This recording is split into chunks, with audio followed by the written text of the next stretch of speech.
doing. I had stopped there for a second. I was like, wait a second, where's my live button? I think I moved my live button around. And so I was like, wait, are we live? Did I hit all the right buttons? One time, Emily, just real quick, a little sideshow here before we start talking and introducing ourselves and all that stuff. I've done some of my better streams, some of my better intro monologues and everything else, and not been live. No way. Yeah, I have. Yeah, I like to hear that because that's never happened to me yet. But now that's good to know that that's something that might happen. What's it called when you have a problem pushing buttons? An idiot. That's what I am. And so anyway, like I was in here, I'm sitting here just going through, and I like to usually I like to say hi to everybody. I'm like, hey, Granny Deb, how you doing? Prince of Wales, how you doing, bud? What's happening? Listen, Jane, I almost called her Michelle Jane. That'd be wrong. But anyway, this is how. Oh, hey, Kelly, I hope you're safe. You're back from Memphis. Awesome. Anyway, so like I just say hi to everybody. I did the whole thing, Emily. I said hi to everybody. I had a great time. I was like, man, you guys won't believe what happened. And then all of a sudden I looked and I saw it was 80s music guy. He said, if I have he's going to be 30 minutes late, do I win? And there's a poll. they were trying to there's a pool. Oh my gosh. To see who made them. Anyway, Emily C is here, y'all. This is awesome. Thank you so much. She's from a faraway land. Okay, it's very far away land called reality. I don't live in that world. But anyway, is Norfolk County really reality though? I think there's a Norfolk County in Virginia. Are you from Virginia? It's a county. No, I'm in this Norfolk County, the one that's ruining people's lives. Well, here's the thing. I know nothing about Massachusetts. I'll tell you what I know. I know about the Red Sox, the Big Green Monster, and the Bambino Curse. Okay. That's a good start. Well, we broke the curse in 2004. Oh, and Lexington and Concord. Okay, that's a good start. Paul Revere. Paul Revere ended up in jail, didn't he? I think he ended up in debtor's jail. Lexington or disturbing the peace. He got arrested for disturbing the peace. Oh, that's kind maybe it was Norfolk County.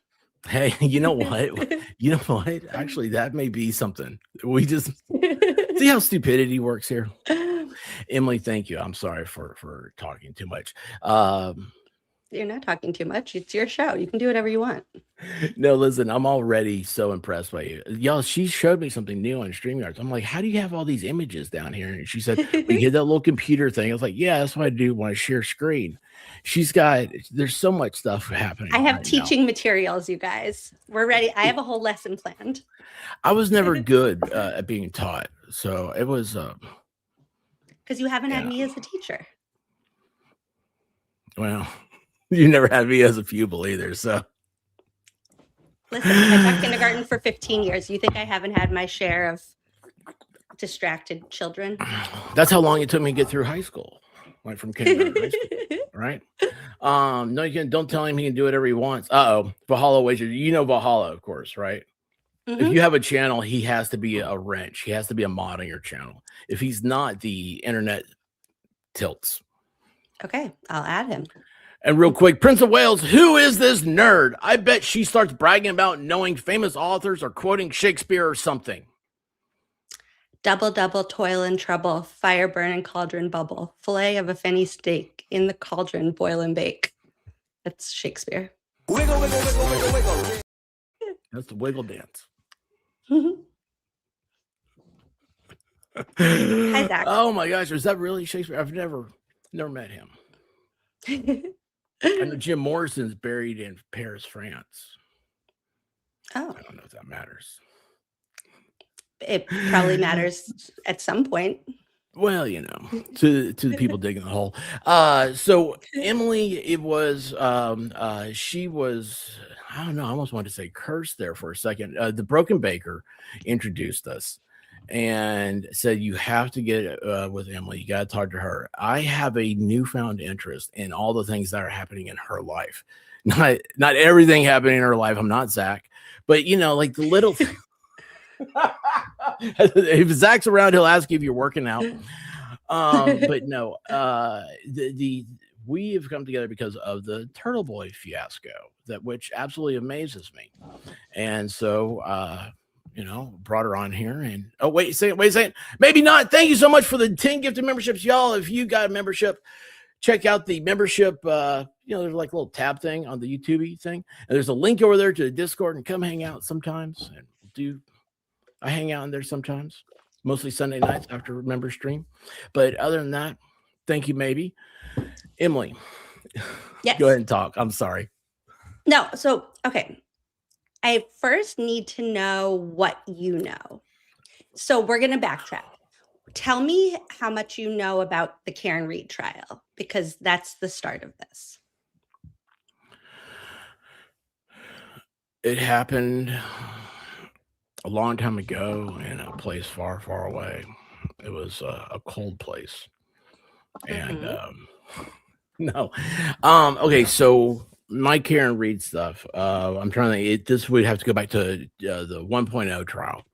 And a friend of mine from Massachusetts, Tom Gillis, he gets me up. He calls me. I was like, "Expert, you gotta check out this Turtle Boy. You gotta check out Karen Read, man. It's crazy what's happening up here. It's crazy."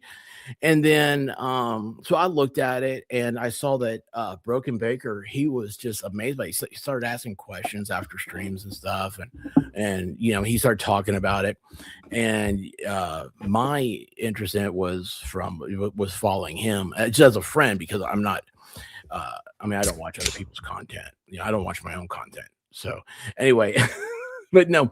And then my thing was I glanced over it. And I thought to myself, this doesn't add up in my brain.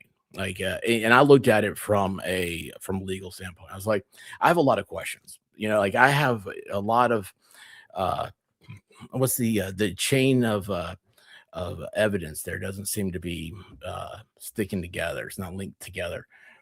And then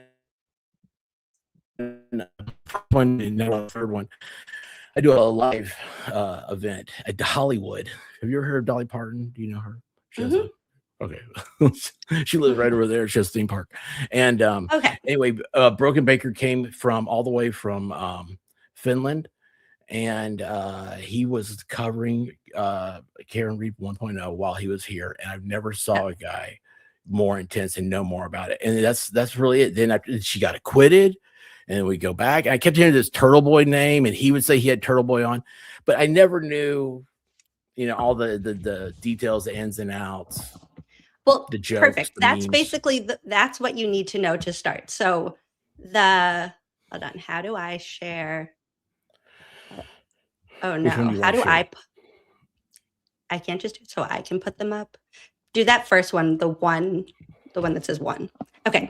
So that's basically all you need to know. I needed to make sure you were that far, because in order for Turtle Boy's story to make sense, you need to know that Karen Read was framed. Okay. And do you know the police that were involved in the Karen Read trial? Namely, these 3 men. Okay. So I've heard Proctor name before. Okay. But no, I don't know him. Okay, so that's where we're going to start, just as an overview. Whiteboard, but I don't have dry erase things. Do you have crayons? This is kindergarten. No, I do have a fountain pen. Perfect. Well, you can just listen too. Yes, okay, ma'am. So there's Brian. Listening is my best. Okay, so there's Brian Tully at the top.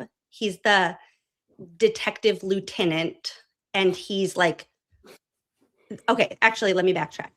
All 3 of these police officers are Massachusetts state police officers that are assigned to the Norfolk County District Attorney's Office. So So when you say Massachusetts state police officers, would I consider that? Would that be like a state trooper? Yes. Okay, because I know in Massachusetts things are named differently. Yeah. Than what I'm used to. Yeah, it's the Commonwealth thing. I hate to say that, but okay, just want to make sure. So these people work for the state or the Commonwealth of Massachusetts, not for the county. Well, that's what's a little bit weird about it. They are Massachusetts state police officers, but they work out of the Norfolk County District Attorney's office. So they're basically like the district attorney, Michael Morrissey's goon squad. And Yeah, they're like special investigators. Yes. And they all like donate to the district attorney's campaign. So they like donate to their boss's political campaign. It's a very like incestual I like that word. relationship that kind of like breeds corruption, because if you have this team of people that you're all able to kind of like keep each other's secrets, and if the district attorney is counting on you, and it just, outside of this case, even the just setup of it breeds corruption. So Brian Tully is the kind of like right-hand man of the district attorney, Michael Morrissey. Okay.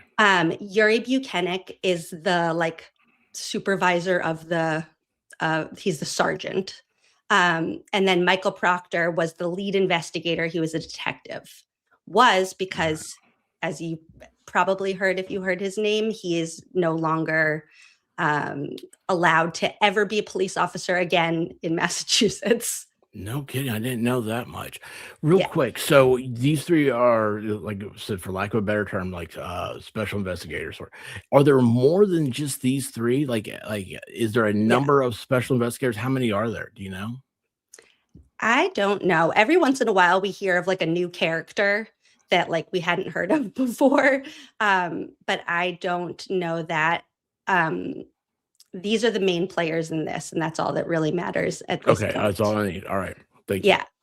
And then, so that was that. Number one is you need to know that Karen Read was framed, because if you don't understand that, then this whole case, Turtle Boy's case, kind of seems like, okay, well, Karen Read did it, and whatever. So we've crossed hurdle one. We can say without a doubt that she is not guilty. There was the first trial was a mistrial. I thought it was very odd for him to do a second trial. Second trial, she did get a hit for DUI. Right? Okay. Which I think that one was very odd.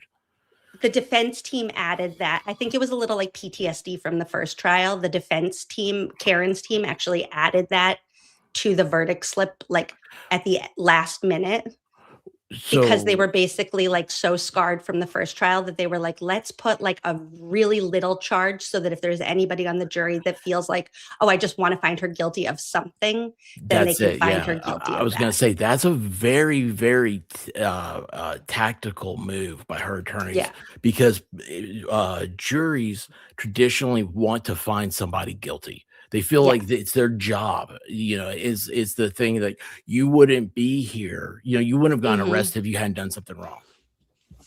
And which is interesting, because after hearing from the jurors who were the retrial jurors, it does sound like they would have been perfectly fine just saying not guilty, not guilty, not guilty, the end, had DUI not been on there. But then they kind of felt obligated to convict her of the DUI only because of her statements in like Dateline and Vanity Fair and all the interviews that she did, which is just kind of a bummer for her. It's like, oh shoot.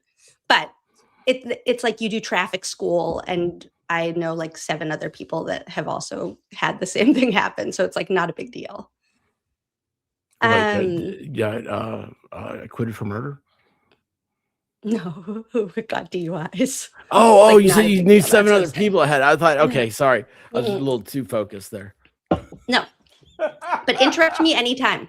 Literally interrupt me anytime. Well, I just said in the chat, I was like, y'all, I see you guys. And if I do not comment, I'm looking at the comments and everything. I just don't want to interrupt Emily, because you can interrupt me anytime. Yeah, but see, the problem is then squirrels take over.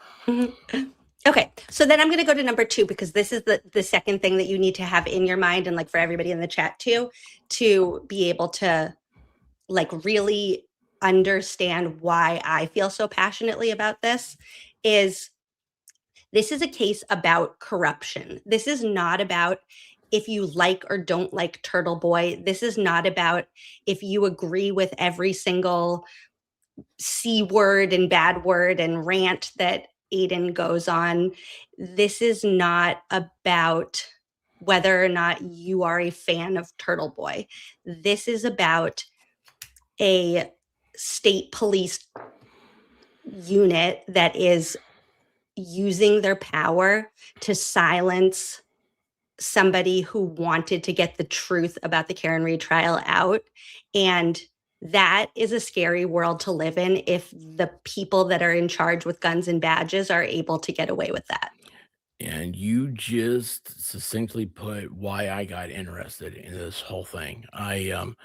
We were talking, before the stream. I was like, yeah, the first time I met her, it was over on Baker's, and for some reason my screen was blank. I could hear everything, but I just couldn't see the video part of it popping up. And so, like, my reaction when Turtle Boy came on, he said something, something. I was like, wait, what? What are you talking about? And that's the thing that bothers me. I don't care about Turtle Boy. I don't know him. He was very cordial the other day. He's I would great. talk to him again. But what I do care about though is due process and your civil liberties. And Massachusetts, for all the jokes that people say about Massachusetts and all that stuff, they like to take the A or the M off of Massachusetts a lot. But for all of that, it is the cradle of American democracy as we know it, as the foundation of our liberties. And those American liberties are not just confined to our borders. American liberties are universal, and they're exported all over the globe. And so to me, it's very important. And I don't like seeing people take that lightly and I don't like government corruption stuff, because at that point, what's the point of having government? And again, Right. we're back to the foundation of Massachusetts. And Sorry. we have a free market where if you are not a fan of somebody, you don't need to subscribe to them. You don't need to follow them. You don't need to give them your money. You're free because of our free speech to go online and say, I don't like Turtle Boy and I don't like anything he says and blah, blah, blah, blah, blah. But when the government and the people in power step in to take that away based on their that same thing of like, I don't like him, I want him to stop, I don't want to hear this, I don't want anybody else to hear this, that's when there's a problem. And that's what happened here. So tell me, here, you can take this part down now, and tell me what you know so far, what you've learned so far about Aiden, or about Aiden's case. Geez, I don't know. There's so much going back to, because again, for lack of a better term around here, we say squirrels, because I'm so squirrely. But there's so many different aspects. It's who is he as a person? Who is he as a YouTuber, and then as a blogger, and as a journalist, and as a citizen. And then it all goes back to what I found fascinating was the witness intimidation stuff. And then I got into our friend J7. She sent me some filings the state did against him. And there's one, it's a court ruling about being a journalist and stuff. And I started reading that, and I was like, oh, wait a second, I gotta stop, because it reminded me of a different case. And so I'm trying to figure out what my opinion is. I know that's a horrible answer, Well, but there's so many different ways to go. I was going to say, you don't have to have an opinion yet until you know all the facts. So I just wanted to know, like, what facts you're at right now. So you know about witness intimidation. Yeah, I know that. Well, the main thing for me on that, the facts are that Massachusetts has a different statute for witness intimidation than what other places do. Yeah. It's all about feelings. Yes. And that it extends to not just the witness, but anybody in their family as well. Oh, no, I haven't gone that far. Which, like, on some level that I can understand where that would come from. Like, imagine you're about to be a witness and somebody says, like, okay, we're not going to go intimidate you. We're going to go to your wife and say, if he says this, we're going to do that. Like, Okay, I'm with you there. Yes, that yes.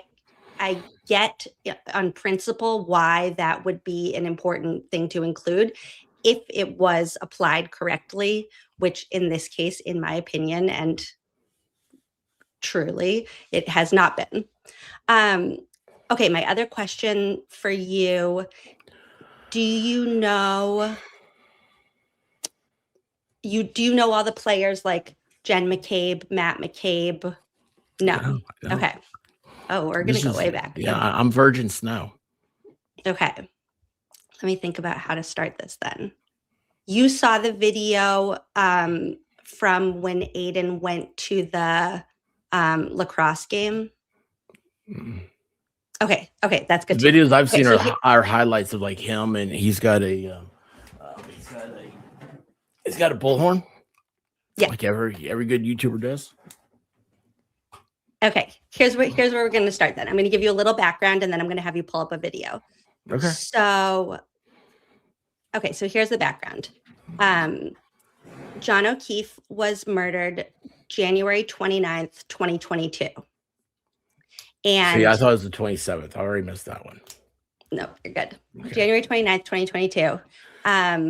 We could spend a whole other day just talking about how ridiculous the investigation was, but we're going to go past that for this case. For the basically entire year and a couple months, all the way through until April of 2023, everything was going according to plan for everybody who was involved in the cover-up. Karen was arrested. They were building a ridiculous case against her. They were trying to figure out how they could convince a jury that dog bites on John O'Keefe's arm came from, like, first they said like the undercarriage of the car, that it was like a whole, they were.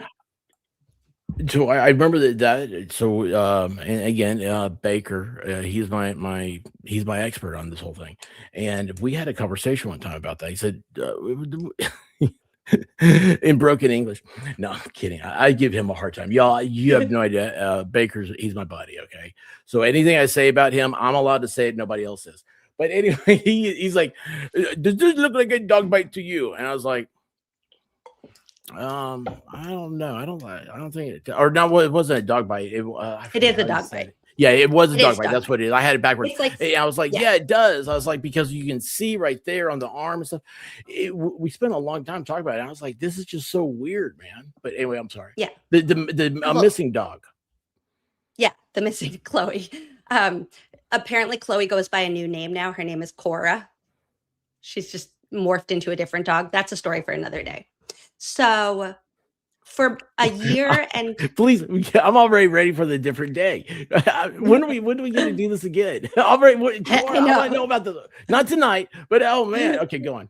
I'm excited. So basically for a year and 4 months, like being local, the John O'Keefe's death was on the news for the first like 3 days afterwards. They showed his funeral on the news. And then nobody ever heard about it ever again. And they were basically able to like operate kind of behind the scenes. Nobody had eyes on it. Nobody was worried if Karen was being framed or anything. Because you don't, it's like right. Nobody, for instance, Rob Reiner's son, I only say him because he's up in the news again. He had Alan Jackson for a week, who was Karen Reed's attorney. And I don't know what's been happening since he took him as attorney, but I just know that now he's Alan Jackson's no longer the attorney. So you don't know what happens during that time. That I understand. Right. I'm with you. That was exactly how they wanted it. So you know how some cases like the state kind of wants it publicized if they got the right guy. Like we know for sure we did this whole, like when the Long Island serial killer was arrested, and it was like they did a whole press conference and they went through all the evidence because they're like, we did this whole investigation. We got DNA from the pizza and this and that. And it's like, yeah. And it's like, they're so proud of themselves that they did a really good investigation that they want everybody to know. Right. Mm-hmm. This was the exact opposite. Like the investigators, the state, everybody was like, great. Everybody forgot that Karen Read exists. We're operating behind the scenes. We're doing great. We're getting away with this. We're going to build this case. And so a year and so that January 2022, we go all the way through to April of 2023. And that's when Aiden finds out about Jen McCabe. Okay, how do we do this? How do we do this without going? January 2022 is when John O'Keefe passes away. And then like 16 months later, Yeah. All of a sudden this guy Turtle Boy pops into the scene. Yes. Okay. And the first thing that got Aiden's attention was the fact that it was in a court filing that one of the people who was in the house when John O'Keefe was killed had Googled how long to die in the cold at 2:27 a.m. But John's body wasn't found until 6 a.m. So he found that out. And basically what that demonstrated was that somebody inside the house, the person Googling Jen McCabe, would have known that John was dead before she was supposed to have known it. Right? Does that make sense? Are we there? Okay, I'm trying to work that out. Yeah, I'm trying to figure out how to do it without going too deep into like Karen Read stuff. No, I understand. My thing is, I was also wondering. Okay, so what if he wasn't dead at 2 whatever, and they were waiting to see what time did they make the call to the police? Well, that's the point. Is either way. So either way, any Google search having to do with something that applied to John that happened at 2:27 a.m. Put aside what Brogan Baker has told you. Emily's telling you true facts. I love it. Okay, so Jen McCabe is not supposed to, according to her story, and according to her story, she's not supposed to have known that anything happened to John until they found his body at 6 a.m. Okay? But she made a Google search at 2:27 that said Karen, Jen, and Kerry Roberts. Don't get me started. And Jen it was her house? No, it's her sister's house. Okay, so she was not okay. I'm just trying to remember. See, we have to a little dusty up there.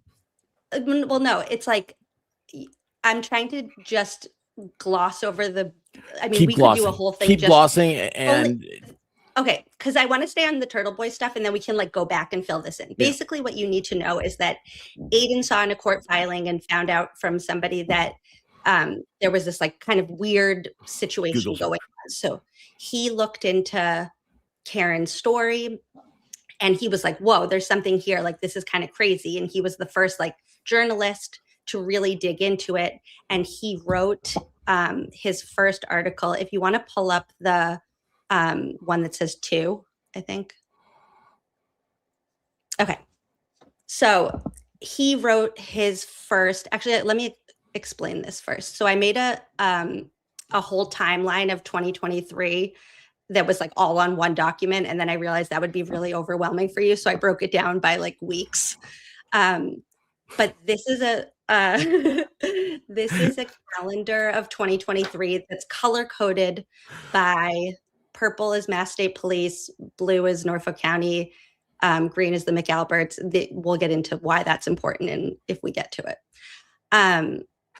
But if you see April 18th is the first day that Aiden published his first article exposing the like his initial research about Karen's case. Okay. And then all the people involved in this cover up and conspiracy are all like, shoot, I know you don't swear. I was about to say a bad word. Oh, no, you say whatever you want to. I'm just, no. That's fine. I was just, go for it. I don't care. Please be natural. They all were like, fuck. Yeah. That their life was just upended. On top of that, 8 days prior, the feds had done a little sweep of the witnesses because the feds had gotten wind that something sketchy was going on. So they were investigating the investigation. So that week, everybody who's involved, who had been feeling good about themselves up until now, are like, oh no, we are not going to get away with this the way that we thought we were going to. So how much do we want to go into these details? Okay. So just remember, what do you want me to know? And that's how much details you go into. I know, that's what I'm thinking. Okay, the big picture that I want you to take away from this today, and that we'll like add on to, is that the people in charge, so the Mass State Police, the Norfolk County District Attorney's Office, they targeted Aiden because he was exposing the truth about what happened to John O'Keefe, and that scared them because that would expose their misconduct. They're in the nicest possible light, if we want to give them every benefit of the doubt that they were not intentionally covering up a murder, it would expose how grossly incompetent they were, and in my opinion, how corrupt they were and how much they were covering up. So the Google search is what initially grabbed Aiden's attention. He writes his article, and 2 days later, Jen McCabe, who did the Google search, reaches out to the DA's office and says, you need to do something. You need to get Turtle Boy to stop. And the DA responds with a press release to the public saying, we're going to debunk the 227 Google search. So not, we're going to look into it. We're going to do a full investigation. We're going to make sure that we have the right person. We're going to whatever. The DA said, we're going to debunk Jen McCabe's Google search. And 2-3 weeks later, they go expert shopping and they hire this girl that you see a picture of on May 7th named Jessica Hyde, who did a fake. Wait, who's this? The pirate up here? Yep. She is the expert that they shopped around for. They probably reached out to 100 different people. Yeah. And then they found her. Yes. And they said, basically, will you find a way to prove that this Google search didn't happen at that time? And she said, sure, pay me. And they said, whatever you want. That's how that's the thing. Hang on 1 second. I'm getting behind on. T-Rex says the infographics are amazing. Expert needs bright colors to stay focused. You notice his super chat, he matched a color. That's because this guy, I know this guy. Okay. T-Rex is an awesome dude. And he did that on purpose. Thank you, T-Rex. And yes, you are very correct on that. Jen Shaver says, love this stream of this dynamic duo. I've been waiting all week. Thank you both so much. Well, thank you so much. And I'm just, I'm very excited. Like, I cannot tell you, I've not been excited like this. Well, maybe I shouldn't say that because we're live and other people will be like, oh, well, you're not excited when I'm on? I'm like, oh, well, you know. So anyway, real quick, everybody, thank you so much. I appreciate you guys.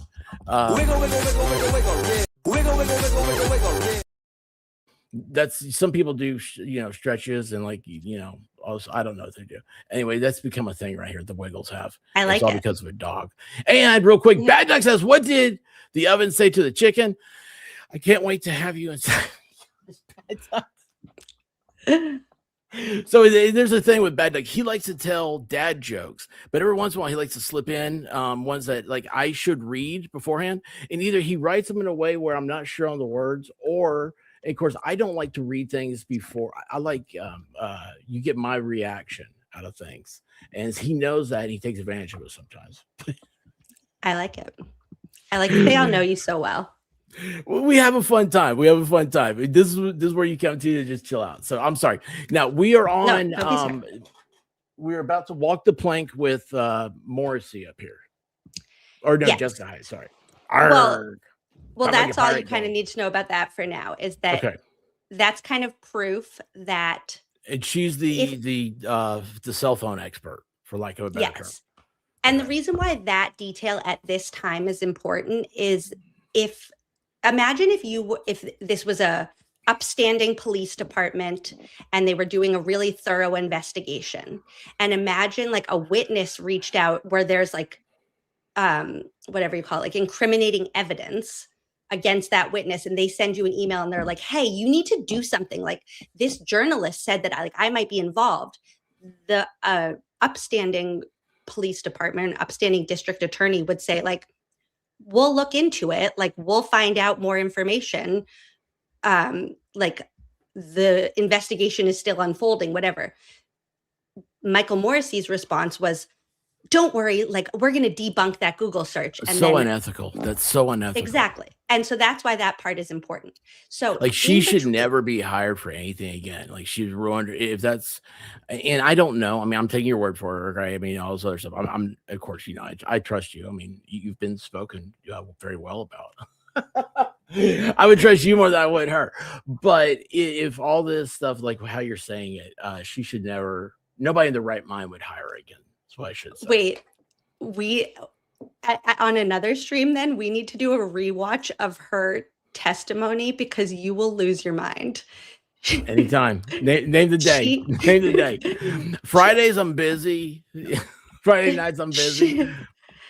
She's actually, I feel like you would be obsessed with her because she spent half of her testimony trying to explain how the like systems in your phone work. And she compared it to being at a restaurant. And she's like, okay, so if you ordered waffles, they think it's breakfast. But now we want to return the pepperoni pizza and we put it in the warming area. And it's like, what are you talking about, girl? So there's that. Okay, first of all, look, everybody knows over here, I'm pro pancake. Okay, so if she's a waffler. No, and she made fun of the person who thought it was breakfast. She also on the stand. This is why so the date on this calendar says May 7th, but on the stand she said she was hired May 4th because then she says, I'll always remember because May the 4th be with you. So Star Wars nerdism going in there. I like that. I like the way I like your style. Oh, wait. Also, when she testified in the first trial, there was like a big hullabaloo that morning because one of the jurors was accidentally like shown on camera or something, and Judge Cannoni had a panic attack. So then Jessica Hyde had to testify by like this weird camera that was like like up to her face, and you could only see like her mouth and nose. Her entire first trial testimony. It was everything about it was just uncomfortable. Yeah, that's weird. I mean, so that's all you need to know for now. Now, okay. I want you to envision, like, I want you to just, okay, here's an exercise. I just messed the screen up. Hang on. On my end, I messed it up. Sorry. I dropped something.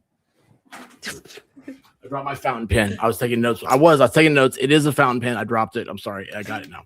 Go on. Yes, teacher. When you just said fountain pen, I was picturing like one of those calligraphy pens that you like drip the ink into. Yeah. Is it? Oh my gosh, I love that. Yeah, right with fancy. Do you have a quill?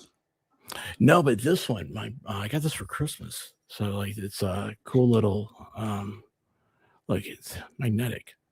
See? Oh, that's so cool. Like that. Isn't that cool? Oh, I love I collect fountain pens. Sorry. Because the pen is mightier than the sword. That's true. It was I can do fancy writing. Oh, I can't write. I can't even sign my name hardly. Like I have to think about all the letters in it. But yeah. I can do fancy stuff. Okay, so okay, so yes. Sorry. So I have an exercise for you. I want you to imagine, I want you to just picture I want you to describe for me, like, if you're envisioning a hard-hitting journalist that's like doing one of those like Channel 7 investigates, like we're on the case to find out if this fair and balanced. Sorry. If this mechanic has been like ripping people off, right? Yes. What would that journalist do?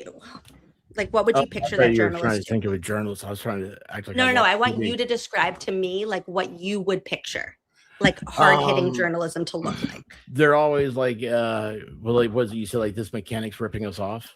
That's beautiful analogy, because that's the one, like you always say, it's like, oh, it's like these people came in for an oil change and we're told they had to have transmission change. Mm-hmm. And it's like, you have the it's usually the chick. Oh, wait a second, actually I just watched Die Hard 2 at Christmas. It'd be like that chick there where she's leading with the microphone, you have the cameraman behind her, and she's like, sir, did you know, but you told blah blah blah and blah blah blah and blah blah blah, do you have anything to say about this? And they're like, what?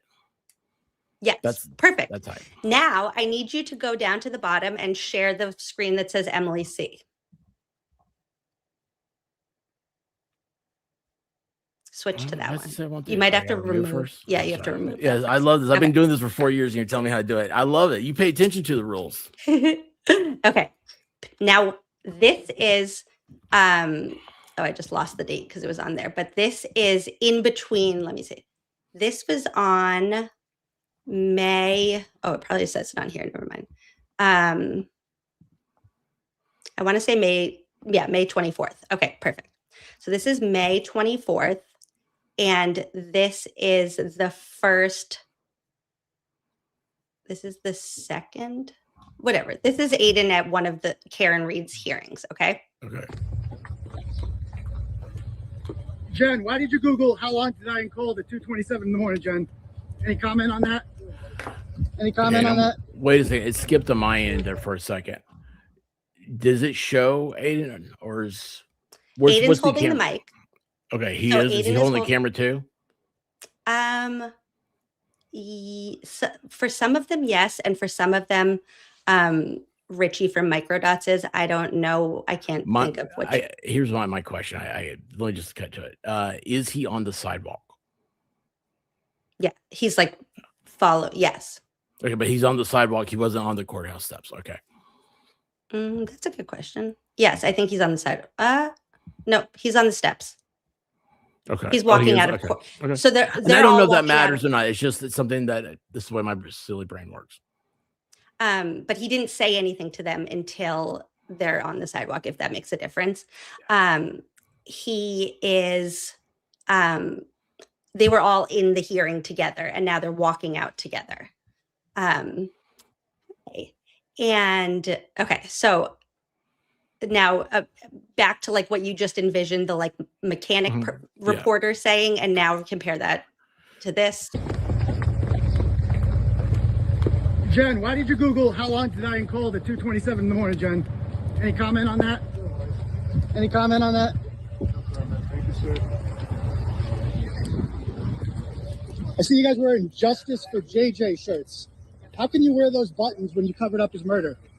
Any comment on that? Why you Googled that at 2:27? Any comment, Mr. McCabe? Any comment? How can you show your face in court? Aren't you embarrassed? I mean, this is typical. Aren't you ashamed? Yeah, and you can even see back here. There's another, or wait, back here. You know what a good example is? Like, you ever notice like when the president gives a speech and like he's like, okay, no, that's it, no further questions, and then all of a sudden the press corps is like, Mr. President, blah, blah, blah. Yes, they're asking exactly, and they turn around, they walk away. Yeah, that's you just walk away. You don't say anything. Yeah. After this, we'll finish this one. What are you hiding? Why did you delete all those phone calls, Ms. McCabe? Why did you delete all those phone calls? Why did you delete your Google search, Ms. McCabe? Mr. McCabe, I believe you said that you saw Karen Reed drive south on Fairview Road. Oh, excuse me, sir. Nice to see you guys got dressed up for court, though. Looking sharp. That's my favorite part. So, I believe you guys both said that you saw Karen Reed drive south. Is that correct? South? So then how could she do a 3-point turn then if she was traveling south on that road? Any comment on that? No? Make sense to you? Why were you up at 4:53 in the morning, Miss McCabe? Why didn't you go to sleep? Were you drinking that night? You often drink a lot of alcohol, go to the bar, and then stay up till 4:53. Truth and justice, we're looking for it right now. We're looking for it. A Boston police officer was murdered in cold blood. And these people right here, who you're looking at, these people right here, they covered it up. They participated They're in the murder of a Boston police officer. These are cop killers, ladies and gentlemen. That's a cop killer right there. Cop killer. Cop killer. That's what you are. Okay. That's all you're ever going to be, is a cop killer. Disgusting. Disgusting. Now they're in the car. They can't even hear that. Okay. So that happened. And Jen used that to try, here, go back to the one that says 2.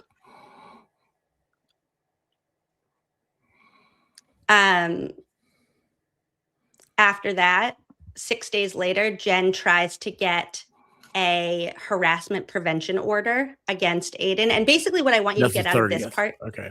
Yeah. And what I want you to get out of this part is they're going to try a whole bunch of things that don't work for a while. And they're just trying to get him to stop. So Jen even asks in the proceeding, she says, is there something you can do to get him to stop blogging about me? And the judge was actually a good judge that day and was like, no, that's free speech. And he's a journalist. He's allowed to blog about you. So that happens. Then June 9th, Aiden goes to the lacrosse game. This is a little bit of a longer video, but it's very entertaining. I think you'll like it. So there is a lacrosse game that he knows that Jen and Matt are going to be at. So he shows up at a public event. And, oh wait, if you go back, hold on. Okay, click that one again that says Emily C. Hang on. Okay.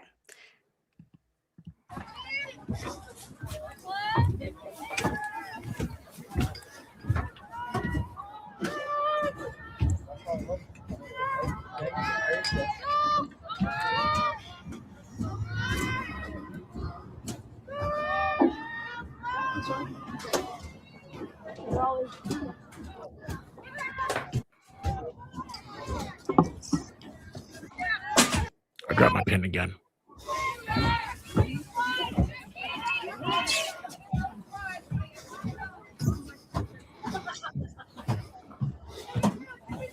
Oh, this is a lacrosse game. Yeah, at like a high school lacrosse game.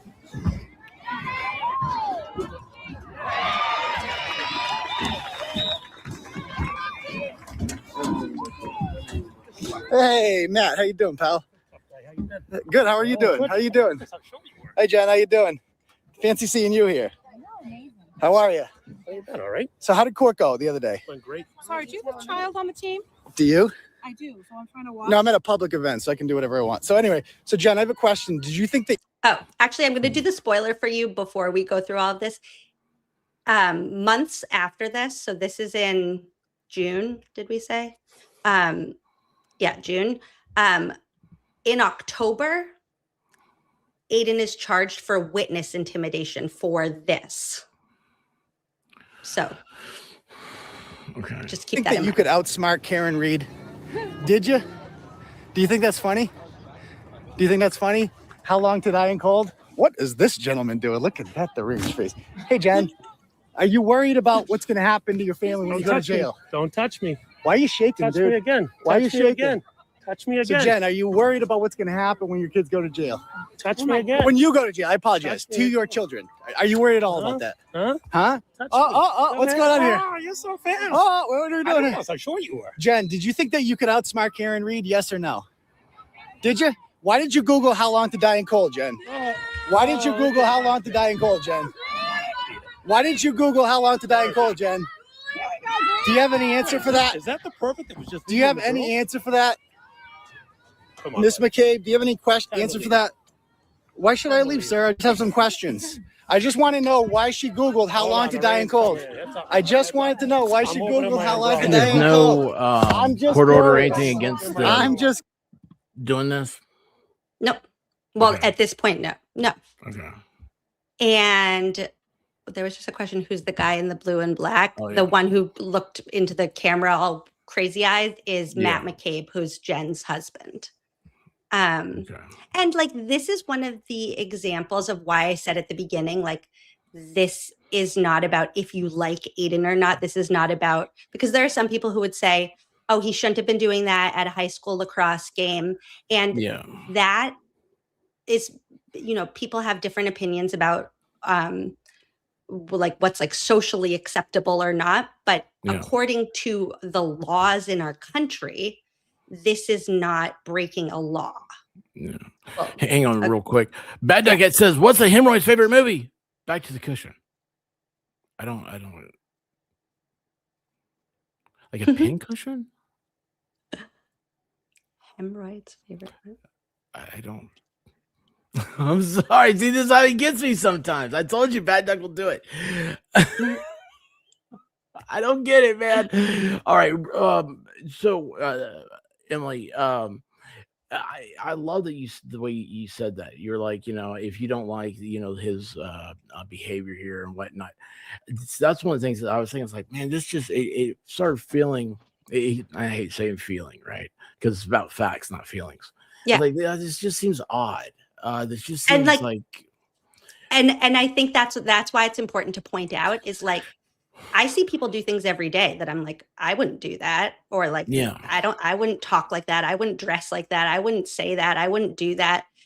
But we live in America where each one of us as individuals has the right to do that. And I want to finish this first, because what you're going to see is when Aiden is asked to leave, he ends up leaving. He doesn't like make a big stink about it. He's not, he doesn't overstay his welcome. The entire video is like, to when he leaves is like 6 minutes. He's there for basically 6 minutes. Thank you, Krista. And awesome. What's also important to like keep in mind in this video is what witness intimidation. So witness intimidation as a law is in place so that if you're, say like you're on trial for drug charges and you know that this person's going to testify against you and they're going to say, yes, I bought the drugs from him or whatever. And you go to that person, you're like, if you say you bought the drugs from me, I'm going to shoot you in the head. I don't know. This is outside of my expertise, but no, but yeah, here's, and I don't know. I haven't delved into Massachusetts on this, but to me, I would think the first thing you'd look at is what's the connection. So if there's witness intimidation, like you have to have a connection to to the person, and somehow, like he's just for lack of a better term, Turtle Boy's just out there being an asshole. I mean, it's or YouTube. What are they called now? The IRL streamers. Those are the ones that out there causing all the trouble and stuff. And it's he's like that at this point. Does that make sense? Yeah, The way I'm kind of thinking of it. Yes, and I think that's one interpretation. Like for me, also, and I'm like, I feel like I'm more sensitive to these things, maybe typically, but like to me, this is a journalist that's like, why am I the one that has to do this? Like, why hasn't this Google search been on Channel 4 and Channel 5 and Channel 7? And why don't we know about it from the public yet?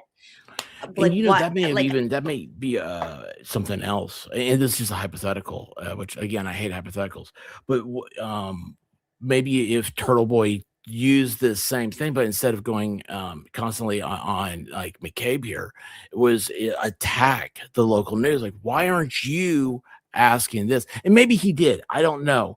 But again, that's his hypothetical name, which doesn't matter. I think also because he saw his opportunity, he saw the story. Like he is a journalist and he has a platform, and like what my read on it is he's out there being like, well, if they're not going to tell the story, I am.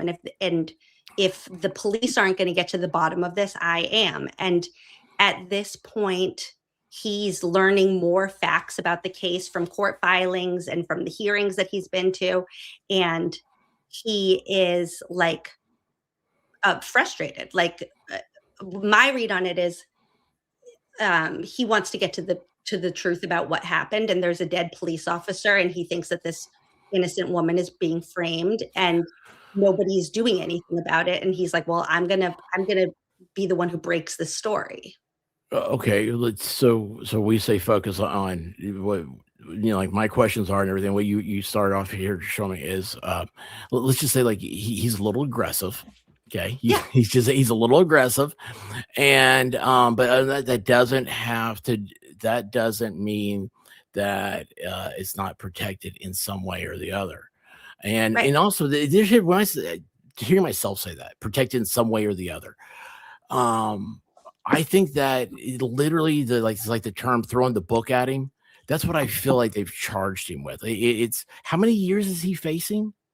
90. It was 105 years and now it's 90. It's 10 You- years for every charge.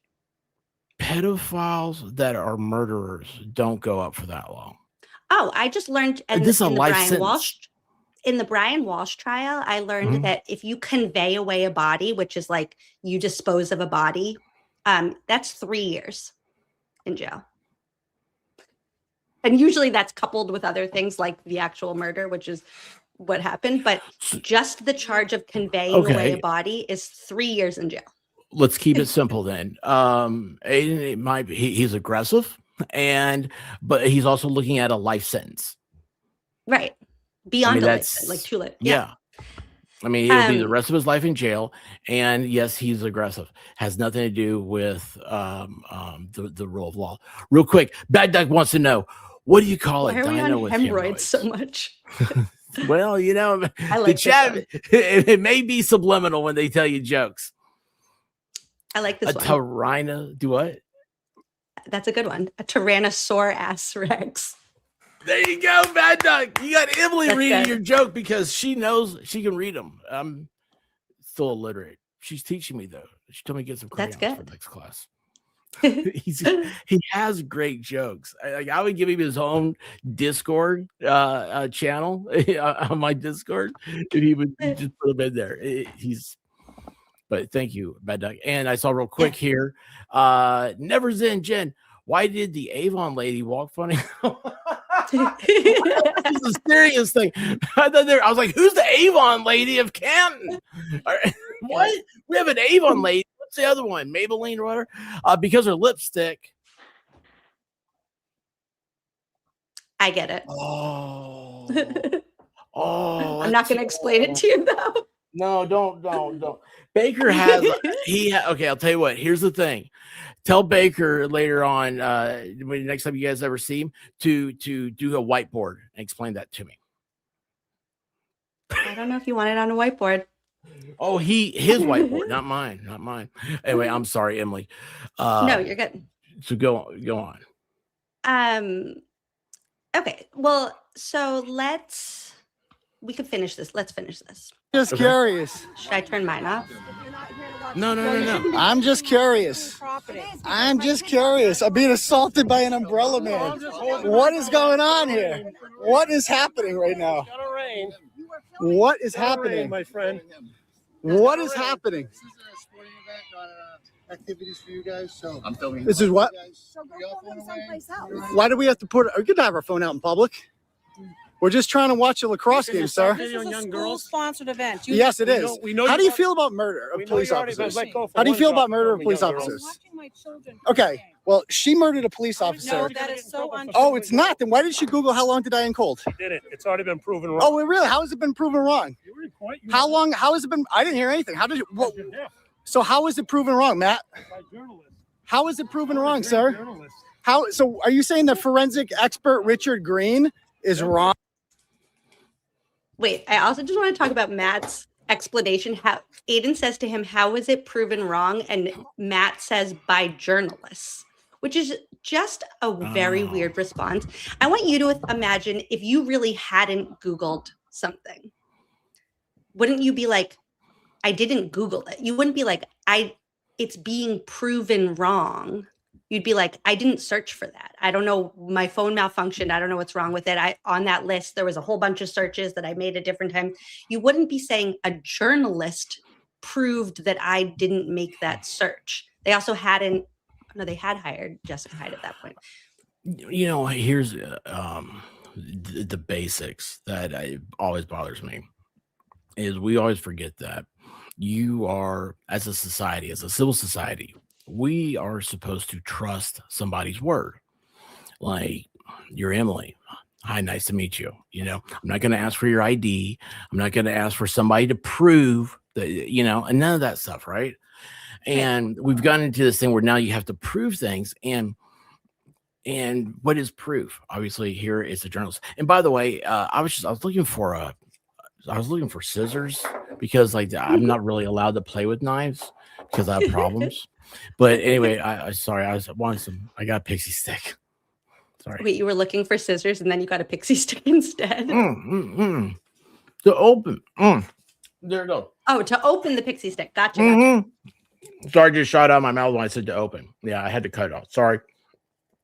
That's been taking a shot of sugar is the craziest thing I've seen anybody do in a long time. That's bananas. Yeah, but so that, I mean, we can take that video down now. You get the idea. He's asking questions. Yes, he's doing it in an aggressive way. Is it breaking the law? You would think that the answer to that is no, considering the fact that they went months and months after that without any arrest, any charges, anything coming from law enforcement. But that's just because they didn't know yet that they could weaponize this witness intimidation statute against Aiden. So if you pull up, let's go to the next bit of go to 3 now. Let's see what happens next. So basically what you're going to see for the next 2 months through the entire summer of 2023 is they're trying everything that they possibly can to get Aiden to stop. They're okay, let's see what they're doing.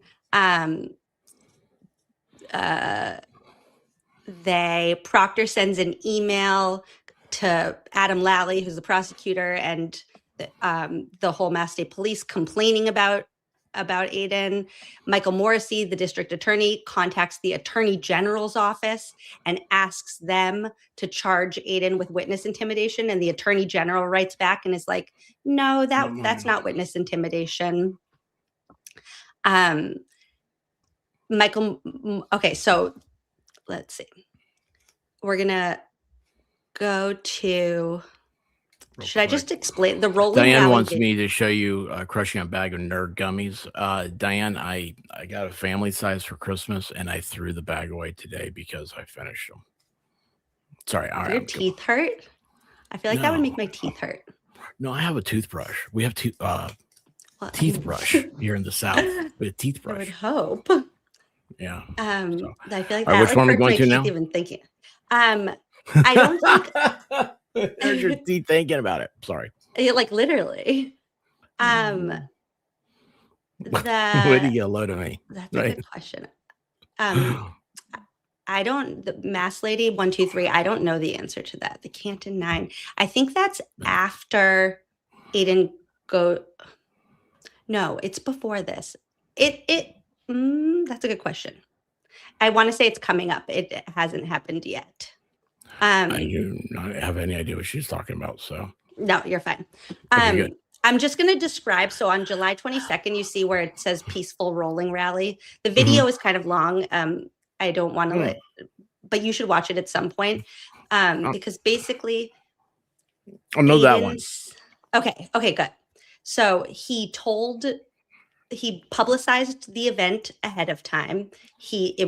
Everything is public. I'm going to be here at this time. We even know that Michael Morrissey knows about the rolling rally that's going to happen because the day before he contacts the attorney general's office and is like, can we do something to stop him? There's this rolling rally that's going to happen, but they do the rolling rally. They go to these 5 different people's houses. They spend a couple minutes there just saying why'd you Google that? Or what happened to John O'Keefe, whatever. And go ahead.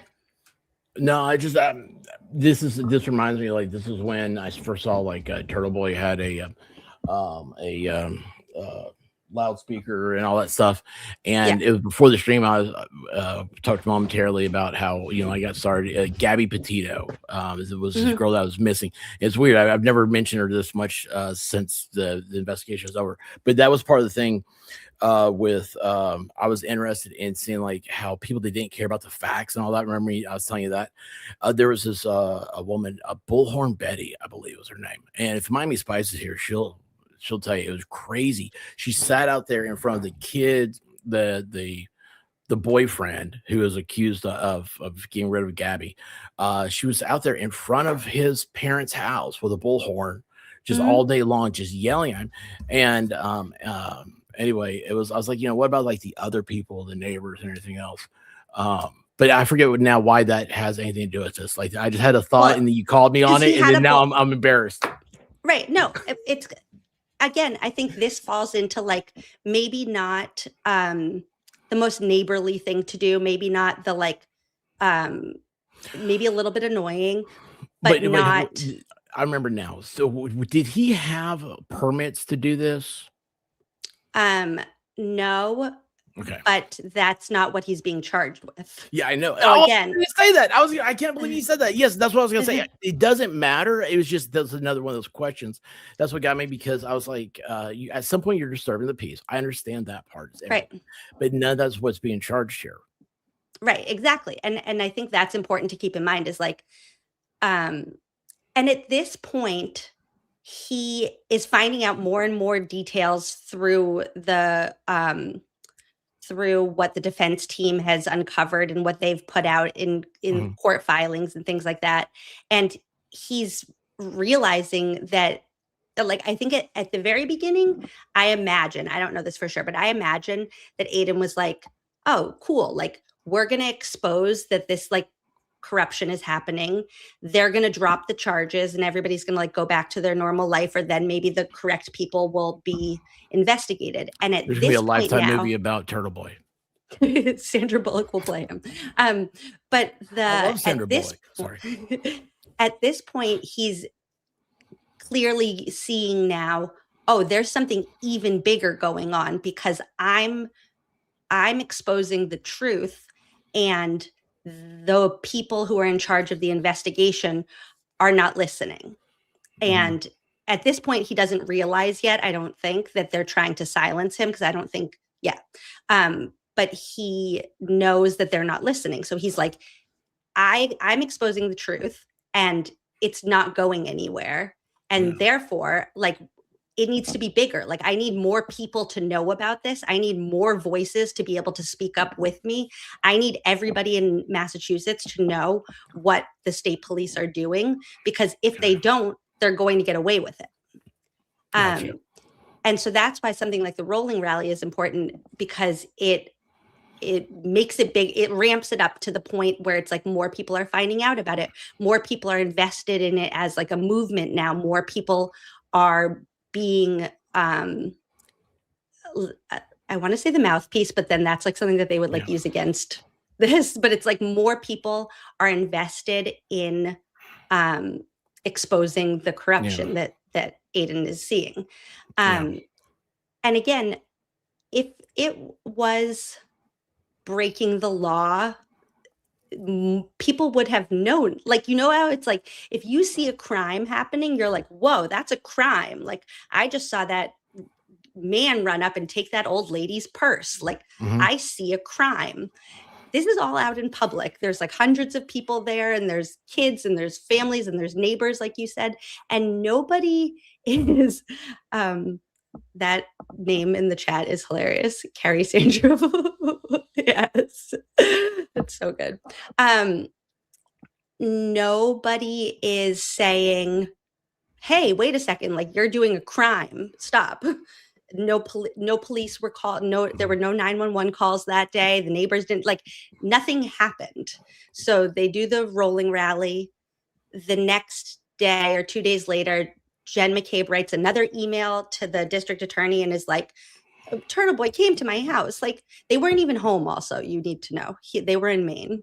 So he was talking into a Ring doorbell being like, why'd you Google that or something? And also, I love that she emails a state official because all that's public record. Yes. Like, And something she's you'll not find out. that dumb is what I'm gonna say. I don't think she's that dumb. Some people will write that off as being dumb. I think that shows she's trying to build a case or something. Maybe I think that's where my also brain goes. Sorry. No, I think she knows that there's no consequences, so it doesn't really matter. Also, you'll find out that Michael Morrissey is actually dumb because he has one email. This is my theory, but like I think I'm right. Now, who is Michael Morrissey again? I don't have him written down. He's the district attorney. You see him in that Okay, bottom. Oh yeah. We watched that video the other day. Perfect. But on his cell phone, he has his personal email address set up. So it's like, if you send an email from your phone, it automatically goes to like whatever email address you have set up. He sent himself on his DA's email a bunch of emails from his phone. So they were able to also get all of his personal emails because of that in this investigation. And he had some weird name like Cheesy Banana or something. It was like a whole thing. He's the cheesy banana. Yeah. You ever see what's that show? It doesn't matter. Sorry. There's always money in the banana stand. That's what made me think. I'm sorry. But so basically what you're seeing now through all of July and August is that Aiden is doing these things that like, yes, are pushy, yes, are brazen, and he's building a movement that is in support of Karen Read, and the movement is learning more and more facts about the case, and they're seeing the corruption, and they're seeing the bad actor, like the real bad actors, the McCabe's, the Alberts, etc. And all through that time, they're panicking. They're like, Chris Albert's like, do something, and then like the Jen McCabe files another complaint to the DA and is like, we need to have a meeting. Like, you need to do something. So then Michael Morrissey on August 25th puts out that what we call the hostage video that you said you've seen, where he's like, it needs to stop. Like everybody just like stop looking into this. Like, just stop it. I forgot. Like after the stream was over, I watched it again and I was like, I can't do this. Well, of course I wasn't feeling good. And I was like, I can't do this right now. Like this guy, like all this needs to be like written down. It was just grinding at me. I was like, this is so weird. Sorry. Well, and I think what's really important to keep in mind is like, think about when, again, like compare it to a real investigation that's done by like upstanding cops and district attorneys and everything. I've always heard like an investigation is a living and breathing thing, and we'll follow the facts wherever they lead us. And if there's new facts, like we'll follow those and we'll uncover the truth. We'll leave no stone left unturned. And in this investigation, they arrested Karen, and then anything else that was exculpatory, they were like, no, the reason why that's wrong is this. The reason why that's wrong is that. And now they are communicating directly with the other people who should have been considered suspects at the beginning when they should have done a full investigation. And instead, they're all on the same team together. And that's a problem, I think. Go to the next one, number 4. No, man. So yeah. Now, okay, so at the beginning of September, now they have all of Proctor's texts.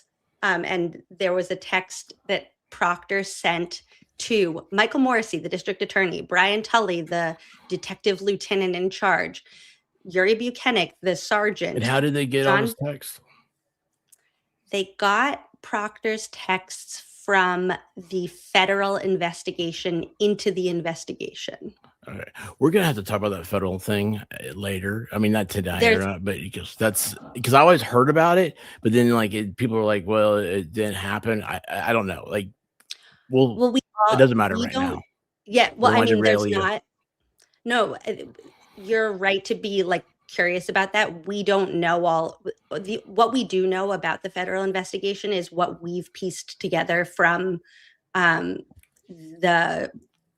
what's been kind of like led into the actual trial, but we don't really know what happened with the Fed. We don't know about the federal investigation, to be honest. No. But what we do know is that the feds were like, here's 3,000 pages of stuff that we found out, and gave it to both the Commonwealth and the defense. And the Commonwealth said, cool, we still think it's Karen. And the defense said, this is 3,000 pages of exculpatory discovery. And there's that. So in that, Proctor had sent a text that said, why don't we just arrest him? As in, why don't we just arrest Aiden? Because they're just they're like, can we just arrest him already? And the answer was no, even though the things that he is eventually arrested for have already happened. Important to keep in mind. Okay, now we're going to get into like some things that could be interpreted as drama, but they're not drama in the sense that some people like make it out to be, because the Mass State Police weaponized this drama and used it to their advantage. Okay. Do you know about somebody that Aiden calls Krusty Panties?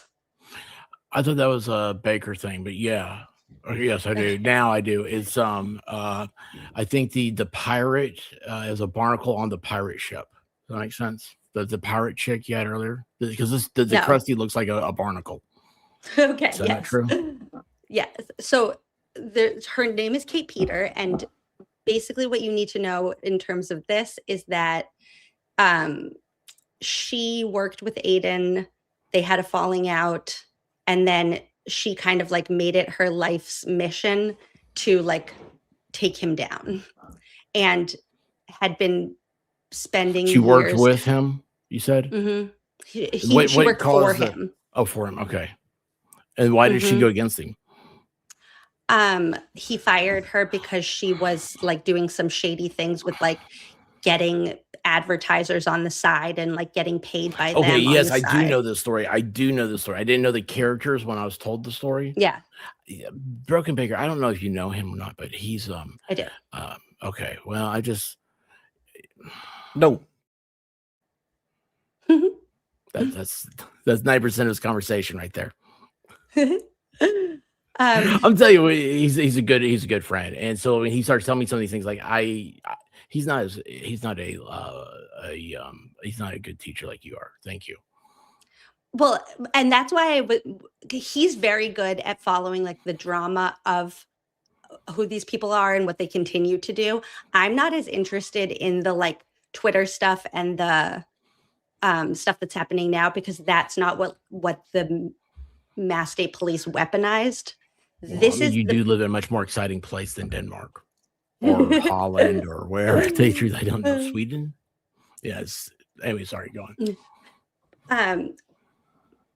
So the reason why I color coded this the way that I did is when you see it all in one document, you'll see that all throughout the summer, like the police and the McCabe's and the Alberts are all like, It's a pattern. we want to get Aiden to stop, and it wasn't working. But now that teal one, that's where Kate Peter enters. And then all of a sudden, like things really ramp, like it starts moving, because this is somebody who's had a vendetta out for Aiden and now has the chance to like take him down. And she's like, I will not miss this opportunity. So she basically starts working for the Mass State Police. So they hire. What year is this, real quick? 2023. Oh, it is? Okay. I didn't know. I'm sorry. I mean, I saw that up top, but I was like, there's a lot of stuff. I'm sorry. I'm on board, though. So in September of 23, so 2 years ago, it's the KP emails, Massachusetts State Police as edited videos. Okay. Gotcha. So she's basically like, hey guys, like, at your service, like, I'll help you investigate Turtle Boy. And now think about what a like upstanding police department conflict. Yeah. So. Yeah. And like, exactly. No, that's the right response, because like an upstanding police department would be like, hey, thanks, but no thanks. We'll do our own investigation. Like, see ya. They were like, oh, you, great. Like, you're on the team, and basically hired her as like an undercover asset to do their dirty work and investigate Aiden. They actually paid her, hired her? Unclear. I don't know if we ever found out the answer to that. Okay. Apparently Jen McCabe paid her in a couch. That part I actually don't even really know. But you'll see now that from the time that Kate Peter gets involved, September 13th, things really start to ramp up. So it's like all of a sudden, they're going to arrest him. Kate Peter tweets on September 29th that Aiden is going to be arrested on October 10th after messaging with Yuri Buchanan. So why is a random citizen who is also like the arch nemesis of this journalist have Yuri Buchanan's phone number that she's texting him on? And why does she know what date he's going to be arrested on?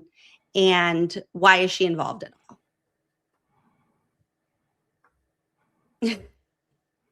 Like, I mean, nobody has my number. I mean, I can't, this is so weird. Like, why would an outside person, okay, I don't want to be anywhere near a courthouse, all right? Like, I don't, court is the last place you go before you go to jail. Or you go before you have to pay somebody. No matter what, you always have to pay somebody. And I don't like it. I don't want to be there. Why would somebody take all those risks that are involved and leave her employer and then go running over to the police and be like, I can help you in ways you couldn't imagine? Because imagine that you're a little bit off your rocker and you've been trying to take this person down for years. And now you know that you have an opportunity. Like she literally, all of this is just kind of a perfect storm because for her so to now know, she has a vendetta against her employer, well, which is now a forget about former him as employer. Yeah, that was like a while. So basically, she's hated him for like 3 years at this point. Yeah, or so 4 this years. So now this And is she where had done other things, like she tried to like strike his. She made a fake copyright strike against him and like filed it with YouTube and like had been trying forever to take him down. And now suddenly the Mass State Police were like, here, help us take him down. We've been trying everything. And she's like, I will not sleep until like we do this. So between the time that she first contacts the Mass State Police and the time that it is confirmed that he's going to be arrested is 16 days. So that's how quickly, when somebody hates somebody, they can make something happen. So from that time that she tweets that to 2 weeks later, Aiden is arrested for the things that we saw that happened months and months ago. So she basically like did the research for the police for them and was like, here's how you can weaponize this witness intimidation statute against him and use what he did at the rolling rally and at the lacrosse game to make it a witness intimidation charge. Okay. I'm trying to think. Do you know who Lindsay Gattani is? I don't know anybody but Emily C. and Turtle Boy.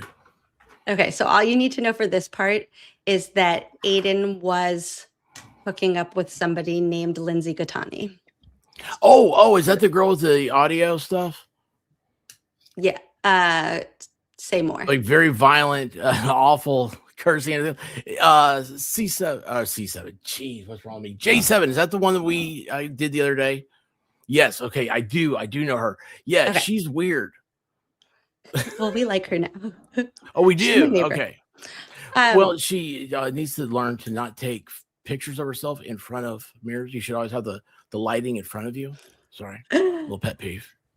Well, she has been on all sides of this story. She's been the Laura Owens. Yes. Okay. Yeah. Sorry. She's been. So this is where she kind of enters the picture. We're not going to go into what Finger Blast Friday means, but you can just use your imagination. It's when you go to the gun range. So basically, like Aiden is has a side chick named Lindsay Gattani, and that's what's important at this point. So he gets arrested on October 11th. Now go to number 5. Can we do this stream again tomorrow? Because I'm so I'm sorry. I'm kidding. No, it's you're doing wonderful. I love This it. is the last. This is the end. No, This is I don't want it to end. I'm so intense in this. Basically, what you need to know now is now Aiden's out on bail Mhm. from the arrest that happened, from the things that happened months and months before, but are just weaponized against him now. And Okay, wait a second. I lost that part of the timeline. So he got arrested in October. October 11th. Okay, And he got What was arrested the- by, well, I actually think this is a really important detail. He got Okay. arrested by the police that he had been saying were corrupt. So they didn't even send like a different goon squad.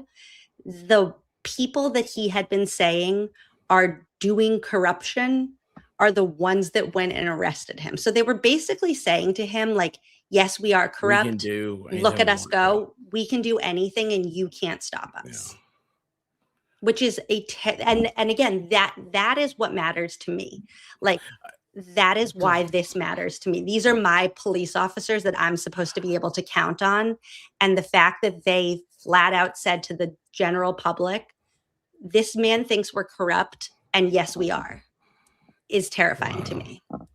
Wow, you know what? Oh. I never thought about that. Like, oh man, that was like a gut punch, Emily.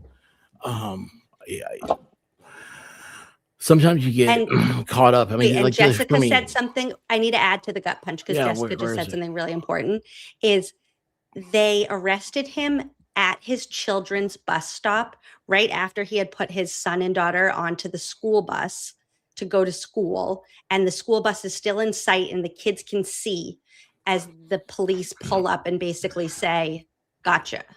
Yeah, that was a I can't think of the term right now, but that was imaging. They did that on purpose because something like this. I mean, you send out an arrest warrant, and I mean, usually it's somebody who's notorious like this. You just call them up, be like, "Hey, you want to come in?" They And, sent the fugitive unit. Okay, so a fugitive that they means that send- he was on the run. Yeah, like for violent criminals that are on the run. So the part that I was saying, like gut punch, and I'm not saying that you feel this way or anything else like this, because I mean, you live there, but you forget in all of this stuff, anything that we watch on the tubes, right? If you're interested in anything that's government, it involves the hand of government. There are real people that it affects, and that's what's scary, because we have. I mean, again, it's the United States of America. When we dial 911, that's it, man. We know that help is coming. They're going to put out a fire. They're going to save a life, or they're going to protect, somebody that needs help. And to sit there and think, I don't know, because I'm putting words out there. Like, this is not what Emily said, y'all. This is 100% me. But to sit there and think, I don't know if I feel comfortable calling anybody. And I would imagine that's maybe how Turtleboy feels. Like, he doesn't. What would happen if there was an emergency? Who does he call? And that's terrifying. That's a shameful way to think. Yeah. We're Americans, not even from Canada. I'm kidding, Canadians. Sorry. I'm sorry. Go on though. So this is they sent the TAC team into his bus stop. Yes, and Mitchell Samuel just made a very important point. He said, spoiler alert, there are a lot more gut punches in this case. There's one even bigger one that's coming in a second. So Right. he is now he's now out on bail. So he got arraigned, he was arrested. He is out on bail because he's not dangerous. They didn't need the fugitive unit. And he's now just continuing living his life and still looking into the Karen Reed case. And on the side, he's still hooking up with Lindsay Gattani. But then he breaks up with her at the beginning of December.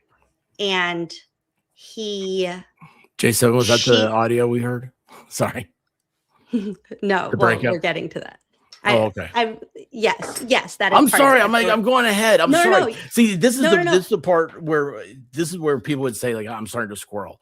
It's not that. It's that I'm very excited. Like you're No, giving me you're a lot of asking the information, right and questions. I'm starting to formulate questions, and I'm trying not to ask questions. I'm trying to No, I listen. want you to ask questions. Okay.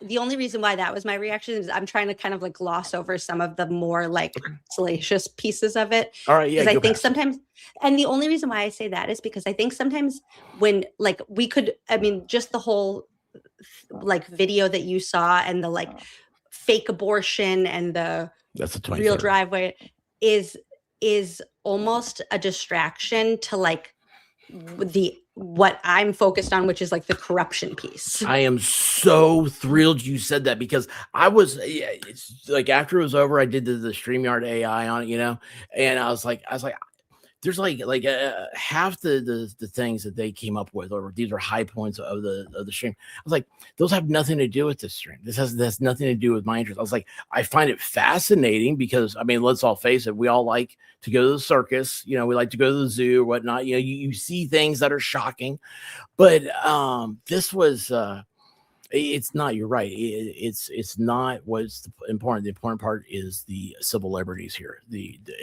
Turtle Boys due process rights. And the important part is that the Mass State Police shouldn't know what's going on in Aiden Carney's personal life. Like they Right. shouldn't know that he has a side chick and that she's having a fake abortion and da da da da.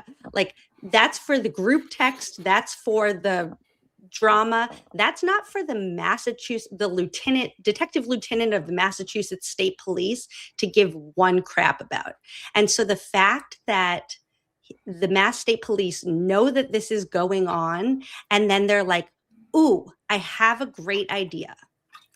And what they end up doing, so Lindsay Gattani gets in touch with Kate Peter, his like nemesis, because she's mad that she got dumped. And she's like, she's like, I want to connect with you, basically. Probably not in those words. And Kate Peter does whatever behind the scenes and goes to the Mass State Police and is like, hey, I have some like really good dirt. Like Aiden just broke up with Lindsay. She's on our side now. And they're like, great. Why they care about this, who knows? There's actual crime going on, but they make so Brian Tully makes a fake grand jury summons and gives it to Lindsay Gattani and says, get Aiden to come over and tell him that you got a grand jury summons and you're like scared and you don't know what to do and blah, blah, blah, blah, blah. I just need that to sink in for a second. The detective lieutenant of the Massachusetts State Police made a fake grand jury summons for the former side piece of a journalist to get him to come over so that they can trap him. You're talking about like he actually like I know they did the fake grand jury summons thing. So, but are you telling me that it was actually like printed out? Like there's here is your summons. Yes. Committed fraud. Yep. Yeah. And there's no consequences. And so that's why I care about this. And gave it to a chick that has a restraining order against him? No. Well, that's coming. Or Okay. is I that thought that was part of it was there was a restraining order and he went over there to get the fake grand jury thing. No, had there that wasn't wrong. anything yet. And Okay. and I think if I had to like get into Lindsay's head in this moment, like she was just kind of hurt that he had ended things with her. She was kind of spiraling, and to her this She's was an just adult. right. And I'm sure it wasn't her proudest moment, if I had to guess, and she did some really sketchy things, but it sounds like a lot of the sketchy things, especially that happened that night that end up putting Aiden in jail, were at the direction of Brian Tully, that he was the one saying to her, like, you need to do this. We'll get there in a second. so like you need to get Aiden to come over using this fake grand jury summons. And when he comes over, she's on the phone with the prosecutor, Ken Mello, and on the phone with Brian Tully, I think was maybe it was just Ken Mello, but she's in touch with the people. They're trapping him basically. Yeah, Tully was on the phone also. So it's 3:00 in the morning. Ken Mello, who's like hooked up to an oxygen machine, this old man, he's on the phone with her at 3:00 in the morning, and Brian Tully, and they're basically like directing her to trap Aiden so that he does something that they can arrest him for, because he's on bail, which isn't good enough for them. They want him in jail. And who's the guy Or, on like, the oxygen machine again? Ken Mello.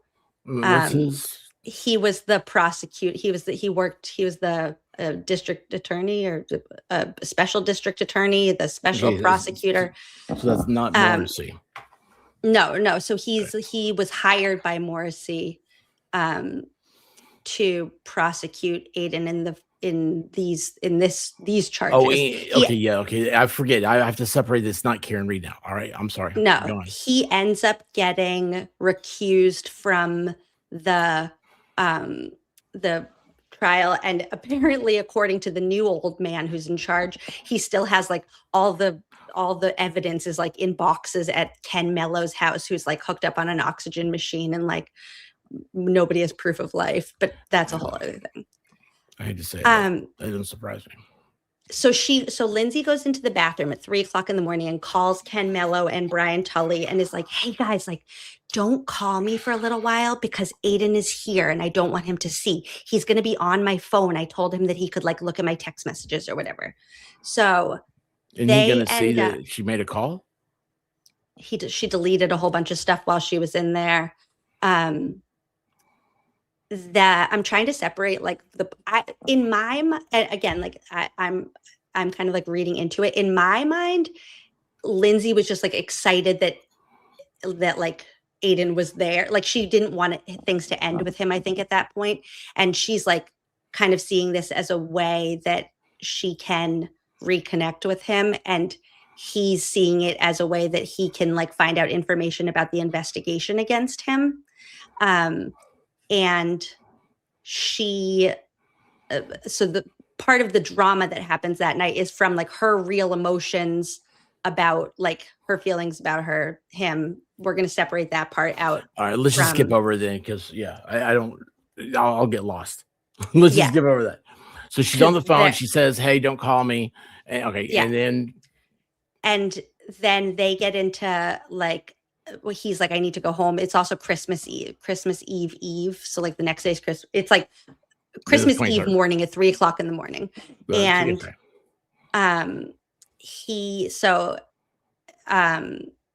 basically Aiden leaves. She's freaking out. The next day or later in that moment, Lindsay tells Tully, like he left, he took the like whatever, blah blah blah. He convinces her that a tussle that they got into, where she was like, again, I don't really know what happened. Unclear if he like pushed her onto the couch or she said that he pushed her onto the couch. Yeah. Either way, he did. What I want to make really clear is that he did not assault her. He did not rape her. She has now even said that she didn't want to report him to the police. Brian Tully talked her into reporting him for assault. She was so against it to the point at that time that she was like, "I'm not going to do that." And Tully was like, "I'll call." So Brian Tully calls the Medfield police, the town that she lives in, and it was like, "Hey, I need to report something that happened." And Brian Tully is the one who reports to the Medfield police that Aiden assaulted Lindsay. And then they're like, "Great." They issue a warrant for his arrest. He gets arrested and goes to jail for 60 days. And that's where this part of the story ends. That's the end for today. questions. so he had 60 days in jail. And well, hold on now. Like a couple days after. So he gets at the end of the jail sentence, they say there's no court. They're not. Is that right? What? I remember him saying something about that the other day. That what? So he gets out of jail, and instead of like having his day in court, like they dropped. Did they drop the charges? Eventually those charges are dropped. They do like extend the restraining order that she had against him. These charges are eventually dropped because of Ken Mello, the oxygen tank guy. He's conflicted off the case. And these charges are eventually dropped. Also, like, now that I just said that out loud, like, isn't going to jail for them, like, why do they still need to be dropped? Like, didn't he serve his time? Yeah, that's part of the thing. I'm like, Sorry. No, I know the answer to that. It's because he was not in jail for those charges. He was in jail because his bail was revoked. Sorry, brain fart. So when did he get arrested in that his bail was revoked? That's this arrest. So that's why he was still facing charges. Why did he have bail though? From the October when Kate Peter got him arrested for witness intimidation from the rolling rally and yeah. the Okay, lacrosse so game. I'm sorry. That's my fault because that's how much that's so. Okay, that's mine. So he got arrested at the kids' bus stop for the rolling rally thing. Yes. Okay, right. Yes. That was the witness intimidation, and then it was what was it the bail thing? He didn't. So this is when now he's out on bail and they set him up to be arrested so that they could revoke his bail. Okay, and then how did? And the arrest was that supposedly he was rough with the girlfriend. Yes, but those were the charges, but the going to jail for 60 days was the bail revocation, and it was actually supposed to be 90 days, but then it turned out that like because he was arraigned in like superior court instead of district court or whichever opposite, you can only get a bail revocation for 60 days, not 90 days. So that was kind of good. But this portion of the timeline, what's important to like take away from it is that he was targeted by the people who were supposed to be investigating John O'Keefe's murder. And instead they're investigating like who Aiden is like cheating on his wife with. And that's not what the police are supposed to be focused on when your options are a murdered Boston police officer or a journalist's side piece. Thoughts? You can take that part of the timeline down too. We can put us back on the screen. Us. All right. Well, hold on, you have two pictures here. It looks like you wearing glasses or those things.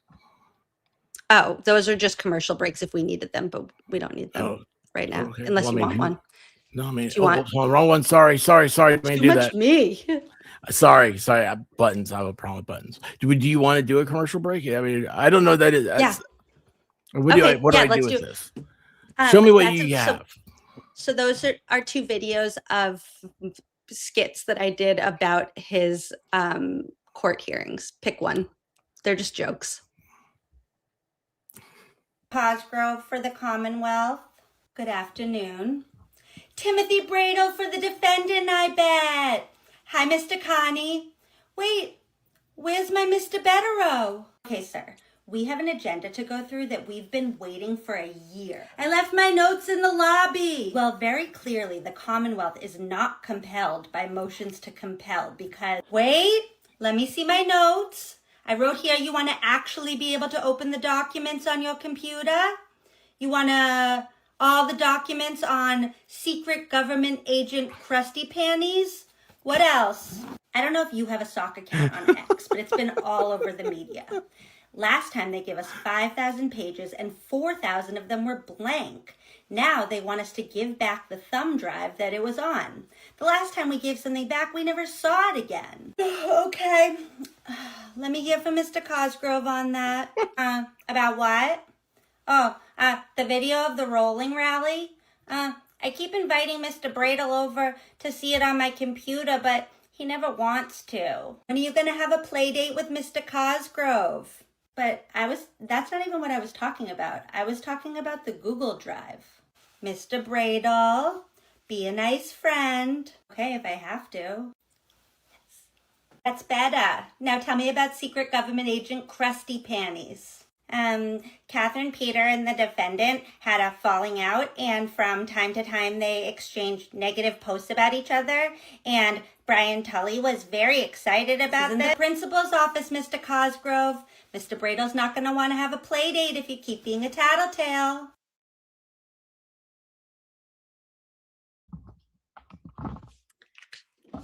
I wrote your name in fancy writing.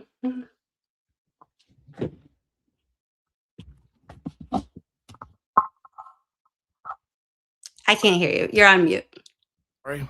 So yeah, wonderful StreamYard thing. Thank you. That's beautiful. I should ask you to take a snapshot, send it to me. It'll be my new logo. It's I'll make it prettier for real if you want me to do that. The most important thing about that question, about what I just saw. Did you choreograph your fingernails to your tie? Because No. they look like they're the same shape. I was gonna be like, that's really cool. That's really cool. No, that's smart though. Well, I mean, I don't know. I know little weird things. So now, what was the whole thing about now? That one? Yes.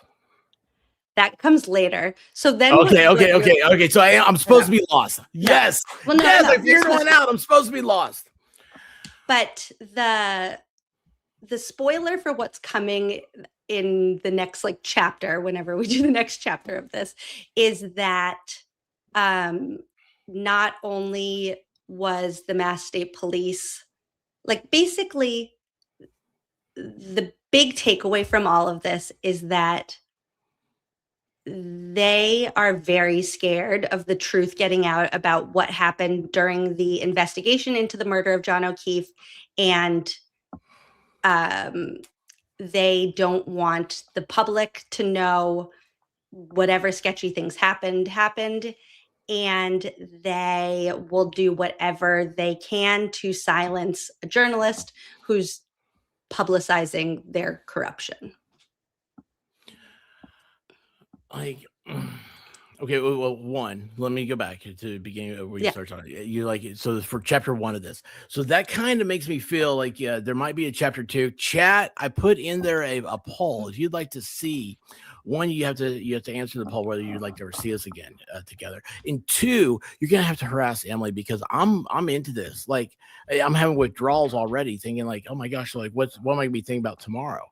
This is I feel like this part was important for you to get the lay of the land, because now you'll be able, because I saw on Twitter there were a couple times that you were asking questions about things that are happening now, and it's you can't fully understand what's happening now without this background. But now that you have this background, I feel like some of the things that are happening now will start to make more sense when you have the framework that is the police are doing shady things. So the saying is always go back to the beginning. Whenever you get confused or whenever you're lost in you go back to the beginning. How did we get here? And this is the beginning for this. And I appreciate you holding my hand through this, because so many people it's and nothing against chatters. Y'all make and break a channel.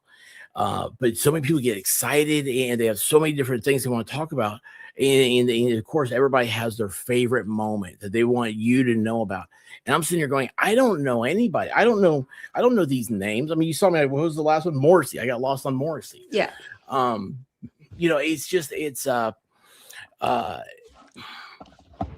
before I get ahead of myself, let me just very calmly and very succinctly say thank you. I've never seen anybody in the whole YouTube world do what you've just done. And it's amazing. And my chat thanks you. And hopefully, this is the beginning of something we'll continue to have fun with and everything. But it's overwhelming, and it doesn't make sense. It's not for you that lives there. What point did you just go, wait a second, what's going on? Did you have that moment? Yes.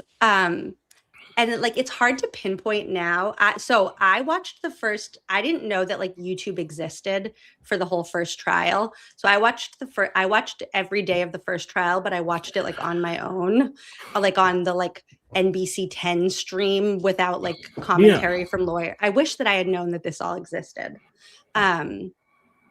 But I listened to Aiden. I started listening to Aiden's shows at some point. I didn't even know they were on YouTube. Like I didn't know where they came from. They just like popped up on my Spotify, and I started real quick. watching them. I'm sorry, to catch up. Do you know Lethal Lauren here? Do you know her? I don't think so. Oh, she is amazing. Lauren. She's been around about a year. She's a creator, and she started with the Laura Owen stuff, and she knows Clayton Echard, who is the victim. Bachelor.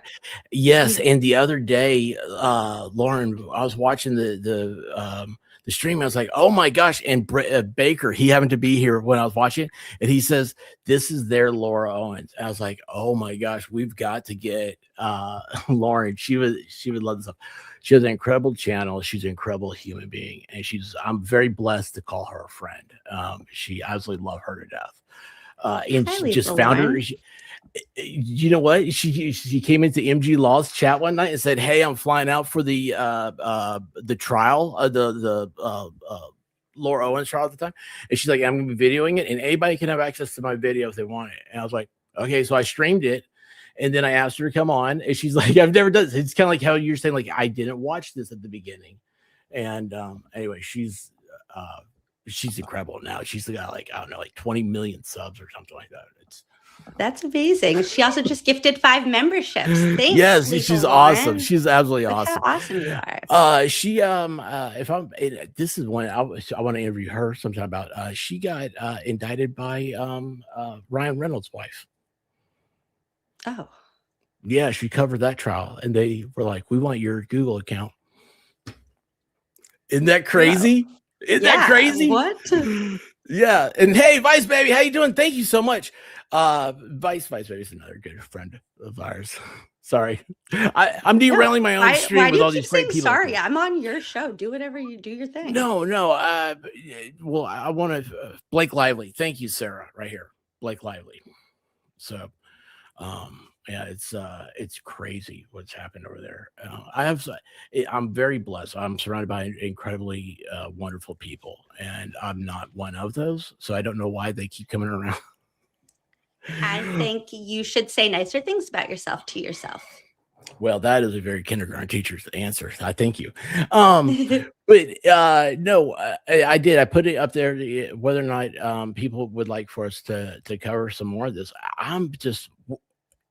Oh, wait, I'm sorry. I forgot my own question to you. My question was, when did you realize there was something askew? Like, when did you get into it? You're like, this isn't right. Well, that's where it's hard. I'm going to follow that up like, with what made you go to YouTube? Okay. The first question, I think it's hard to pinpoint. To me, I think it was at some point within a couple of days of the first trial, it was like something sketchy is going on here. I think it might have been before that. I'm not entirely sure. I learned about the Free Karen Read movement from the billboard that was outside of Gillette Stadium. I didn't know there were billboards or anything like that. Yes, now there's a billboard for the House defendants, which we can talk about that on another day. But see, you didn't think you were going to be the one leaving here with homework, did you? No. This is fun for me though. Like it's like there's something about this. Emily, you have nice hair. Thanks. There's something about this case that like I think because there's so many pieces and it's like it feels, I think to a lot of people who were this deep into it, it feels like at any given moment you're like on the precipice of like figuring it out. And so that's what I mean by like I feel like Aiden probably had that feeling back at this time, and it's like like I'm about to like crack it. But now Oh, yeah. here we are like 2 trials later and we still don't really know what happened because of the cover up and because of the terrible we can go cover up or terrible investigation. I love that name, Strange Credulity. Is that a but- Shakespeare reference? I don't read. So. It's a law tuber reference. It's Strange Credulity. I think it's Melanie said it right. Oh. But okay, so Melanie clipped. What was the second question? What brought you to YouTube? So like you're started Oh. noticing everything, the corruptness and all that stuff. So what made you're like, okay, I see, like for instance, you're like, I see this jabroni wearing sunglasses. I can do better than he is. no, that's mean- not at all. No, but I mean, whatever it is, what made you go, okay, I'm going to sign up and I'm Okay. going to get out there. This is a whole other you want the so okay, here's what happened. So I was watching the first trial by myself. I had nobody to talk to about it because I didn't know this whole world existed. I started making TikToks. I had like a old TikTok account at that point, and I made some TikToks about the trial. Somebody shared a TikTok on Twitter and then like commented and was like, hey, I shared your TikTok on Twitter, and like everybody liked it. So then I was like, oh, let me see what's going on Twitter. Then I made a Twitter account, then I reactivated my Twitter account that had my like AOL screen name from the 90s, which I finally just changed. And I Congratulations. hopped over to Twitter. I think my And father-in-law has an AOL. I don't know. and then the reason I ended up on YouTube is when Aiden and Jimmy hosted the show at the Wilbur. They asked I heard me about to that be today.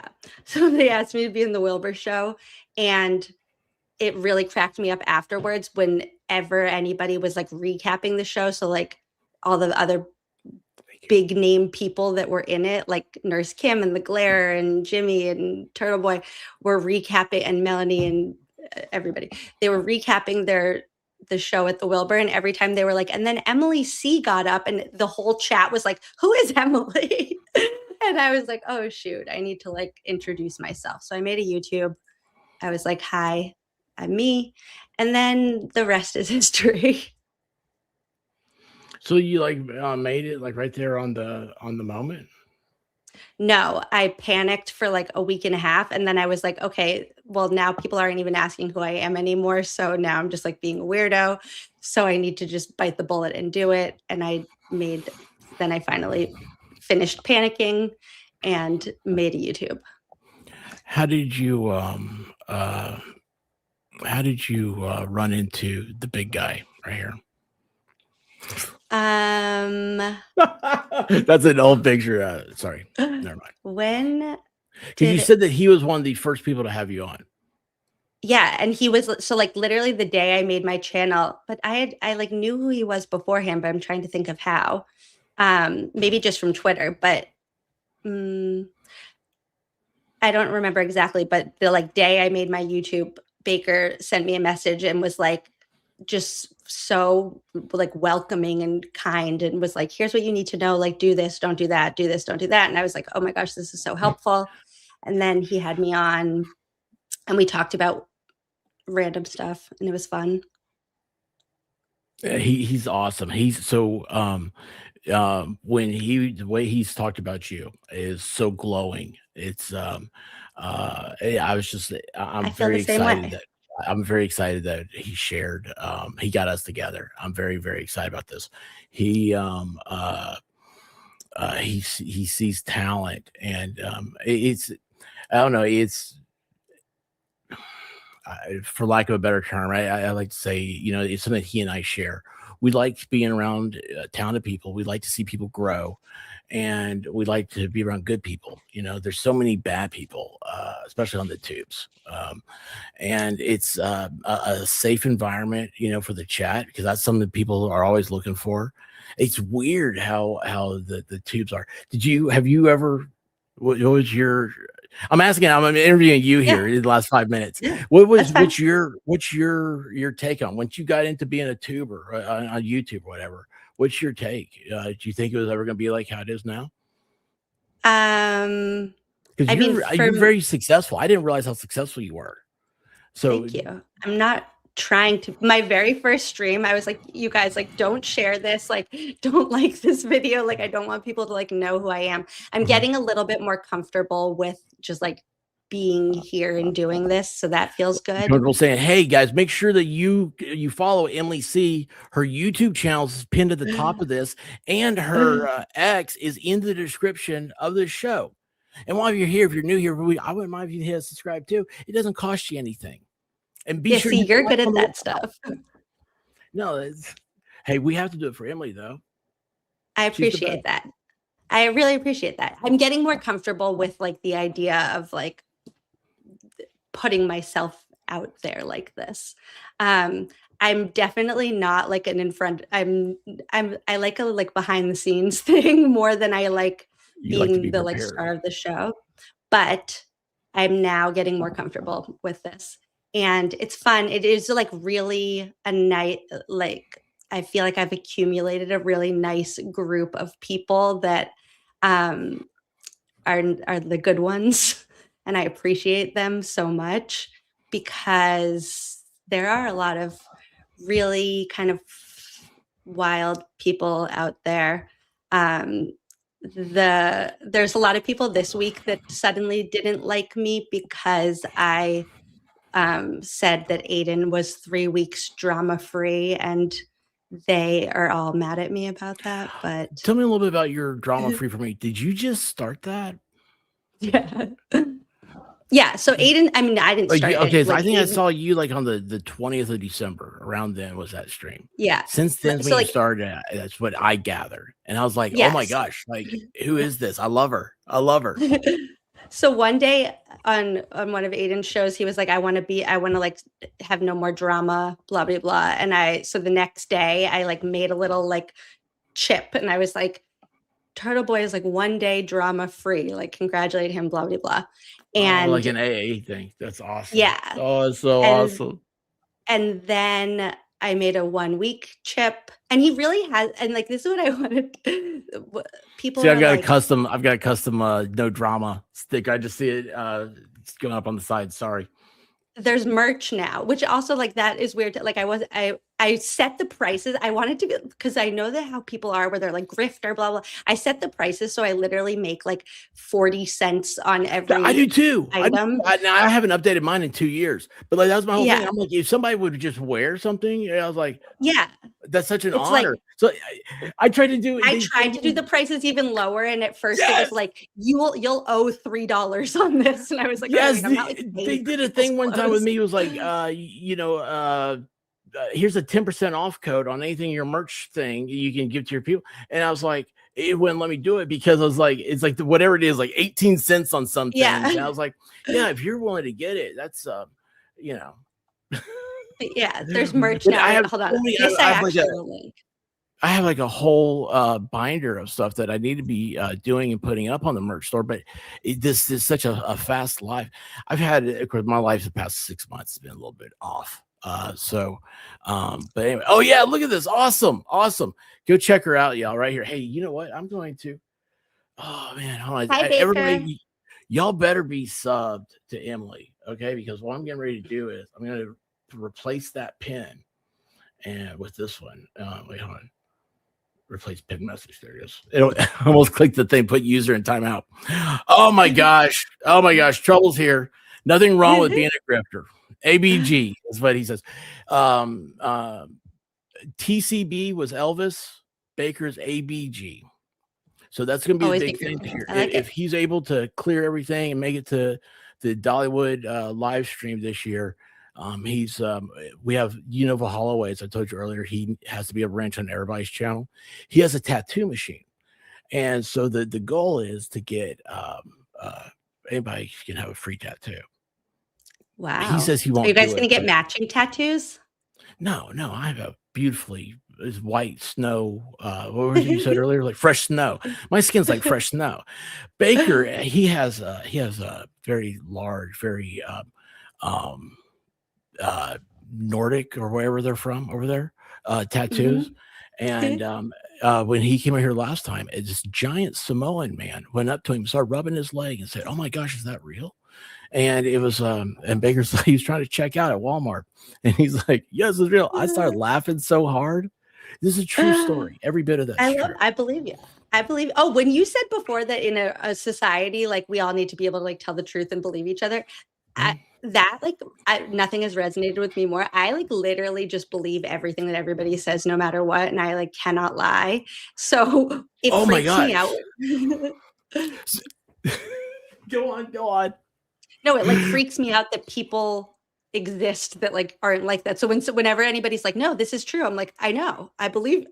Why wouldn't I believe you? Well, yeah, one, why wouldn't you believe them? And also, here's like with me, like people, like I tell these stories, like the thing about the Samoan rubbing on Baker. That's a true story. Now, people will sit there and they think I'm making this up, and I'm like, no, like I'm not smart enough to lie. I'm really not, because you got to keep up with those things. Yeah. And I'm talking all the time. I can't. And then your brain has to be like, wait, so what story did I say that? Where did this happen? Like, it's too much to lie. Yeah, it's way too much to lie. Like, I'd rather just tell the truth. Why would I lie about anything? Because here's the thing: people think, "Oh, well, I'm going to lie to get out. I'm going to get out of trouble." Well, no, just my honest to goodness, I'm a dummy. Like, I would never hurt somebody's feelings on purpose. If I do, I'm really sorry for it. Like, that's not, because I've had my feelings hurt. I don't want to do that to somebody else. So it's just stupidity is the best medicine for me. I'm I feel the same way. Airhead, like, says Lefty. I believe everybody, no matter what they say, and like, unfortunately, sometimes that sucks. Man, if you find good people, you can believe everything. Exactly. Emily, I put up in the chat, y'all chat, put up there in the poll if you'd like to see us again. And also you're going to have to harass her because I'm addicted. I'm ready for it. But what I'm going to do now is, because I asked us for 2 hours, we're over 2 now. I'm going to send you guys over to the Broken Baker. He's got a stream lined up just for this. And maybe, are you going to do an exit interview with him? Is that the... So, that's me right there putting people on the line. But I love you guys. Thank you so much for making this a successful stream. Hopefully Emily is a friend of mine. If you stick around after the show ends, I can be like, okay, look, you can tell me now. If you don't want to be around, that's cool. But let's just wait till the lights are off. I told you I can't lie. Well, you know what? I've heard that from a lot of. Your chat is the best. You guys are the best. This was so much fun. Thank you so much. Oh, these guys, they've been harassing me. Like, you gotta realize this chat loves to harass me. Okay. And I love it because we're all, it's like when you're in school. Oh, you know, it's like to be in school. Like, you're at the lunchroom, you're sitting next to your buddies. That's what the chat's like for all of us. And they have been all week. Like, here's the thing. They've been really trying to psych me out today. They're like, "Are you prepared for her?" And I was like, I like turtles. I was like, I got that much. I mean, does that mean anything? But anyway, listen, y'all, if you're new here, here's what we do. We're going to send you out on a song. Put your hands together, stomp your feet, clap your hands, put some orange hearts, because I love the color orange, into the chat. And then when it ends, you'll go over there to that big Bavarian goof, the Broken Baker, and tell him wonderful stories about cheese and gnomes and all that good stuff.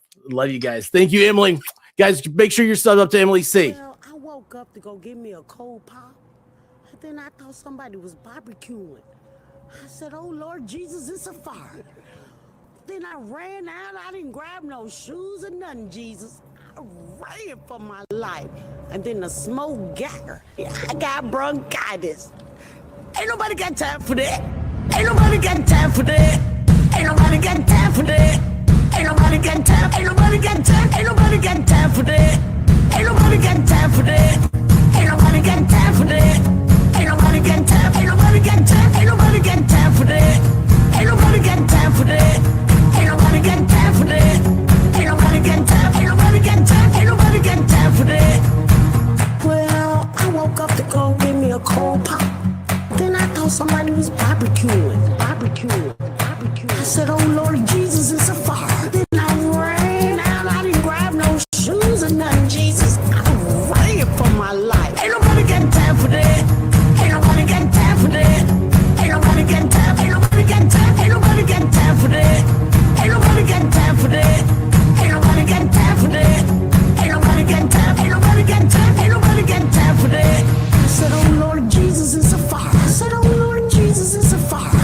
Lord Jesus, it's a fire. Jesus, Jesus, Jesus, it's a fire. Oh Lord Jesus, it's a fire. I said, oh Lord Jesus, it's a fire. I said, oh Lord Jesus, it's a fire.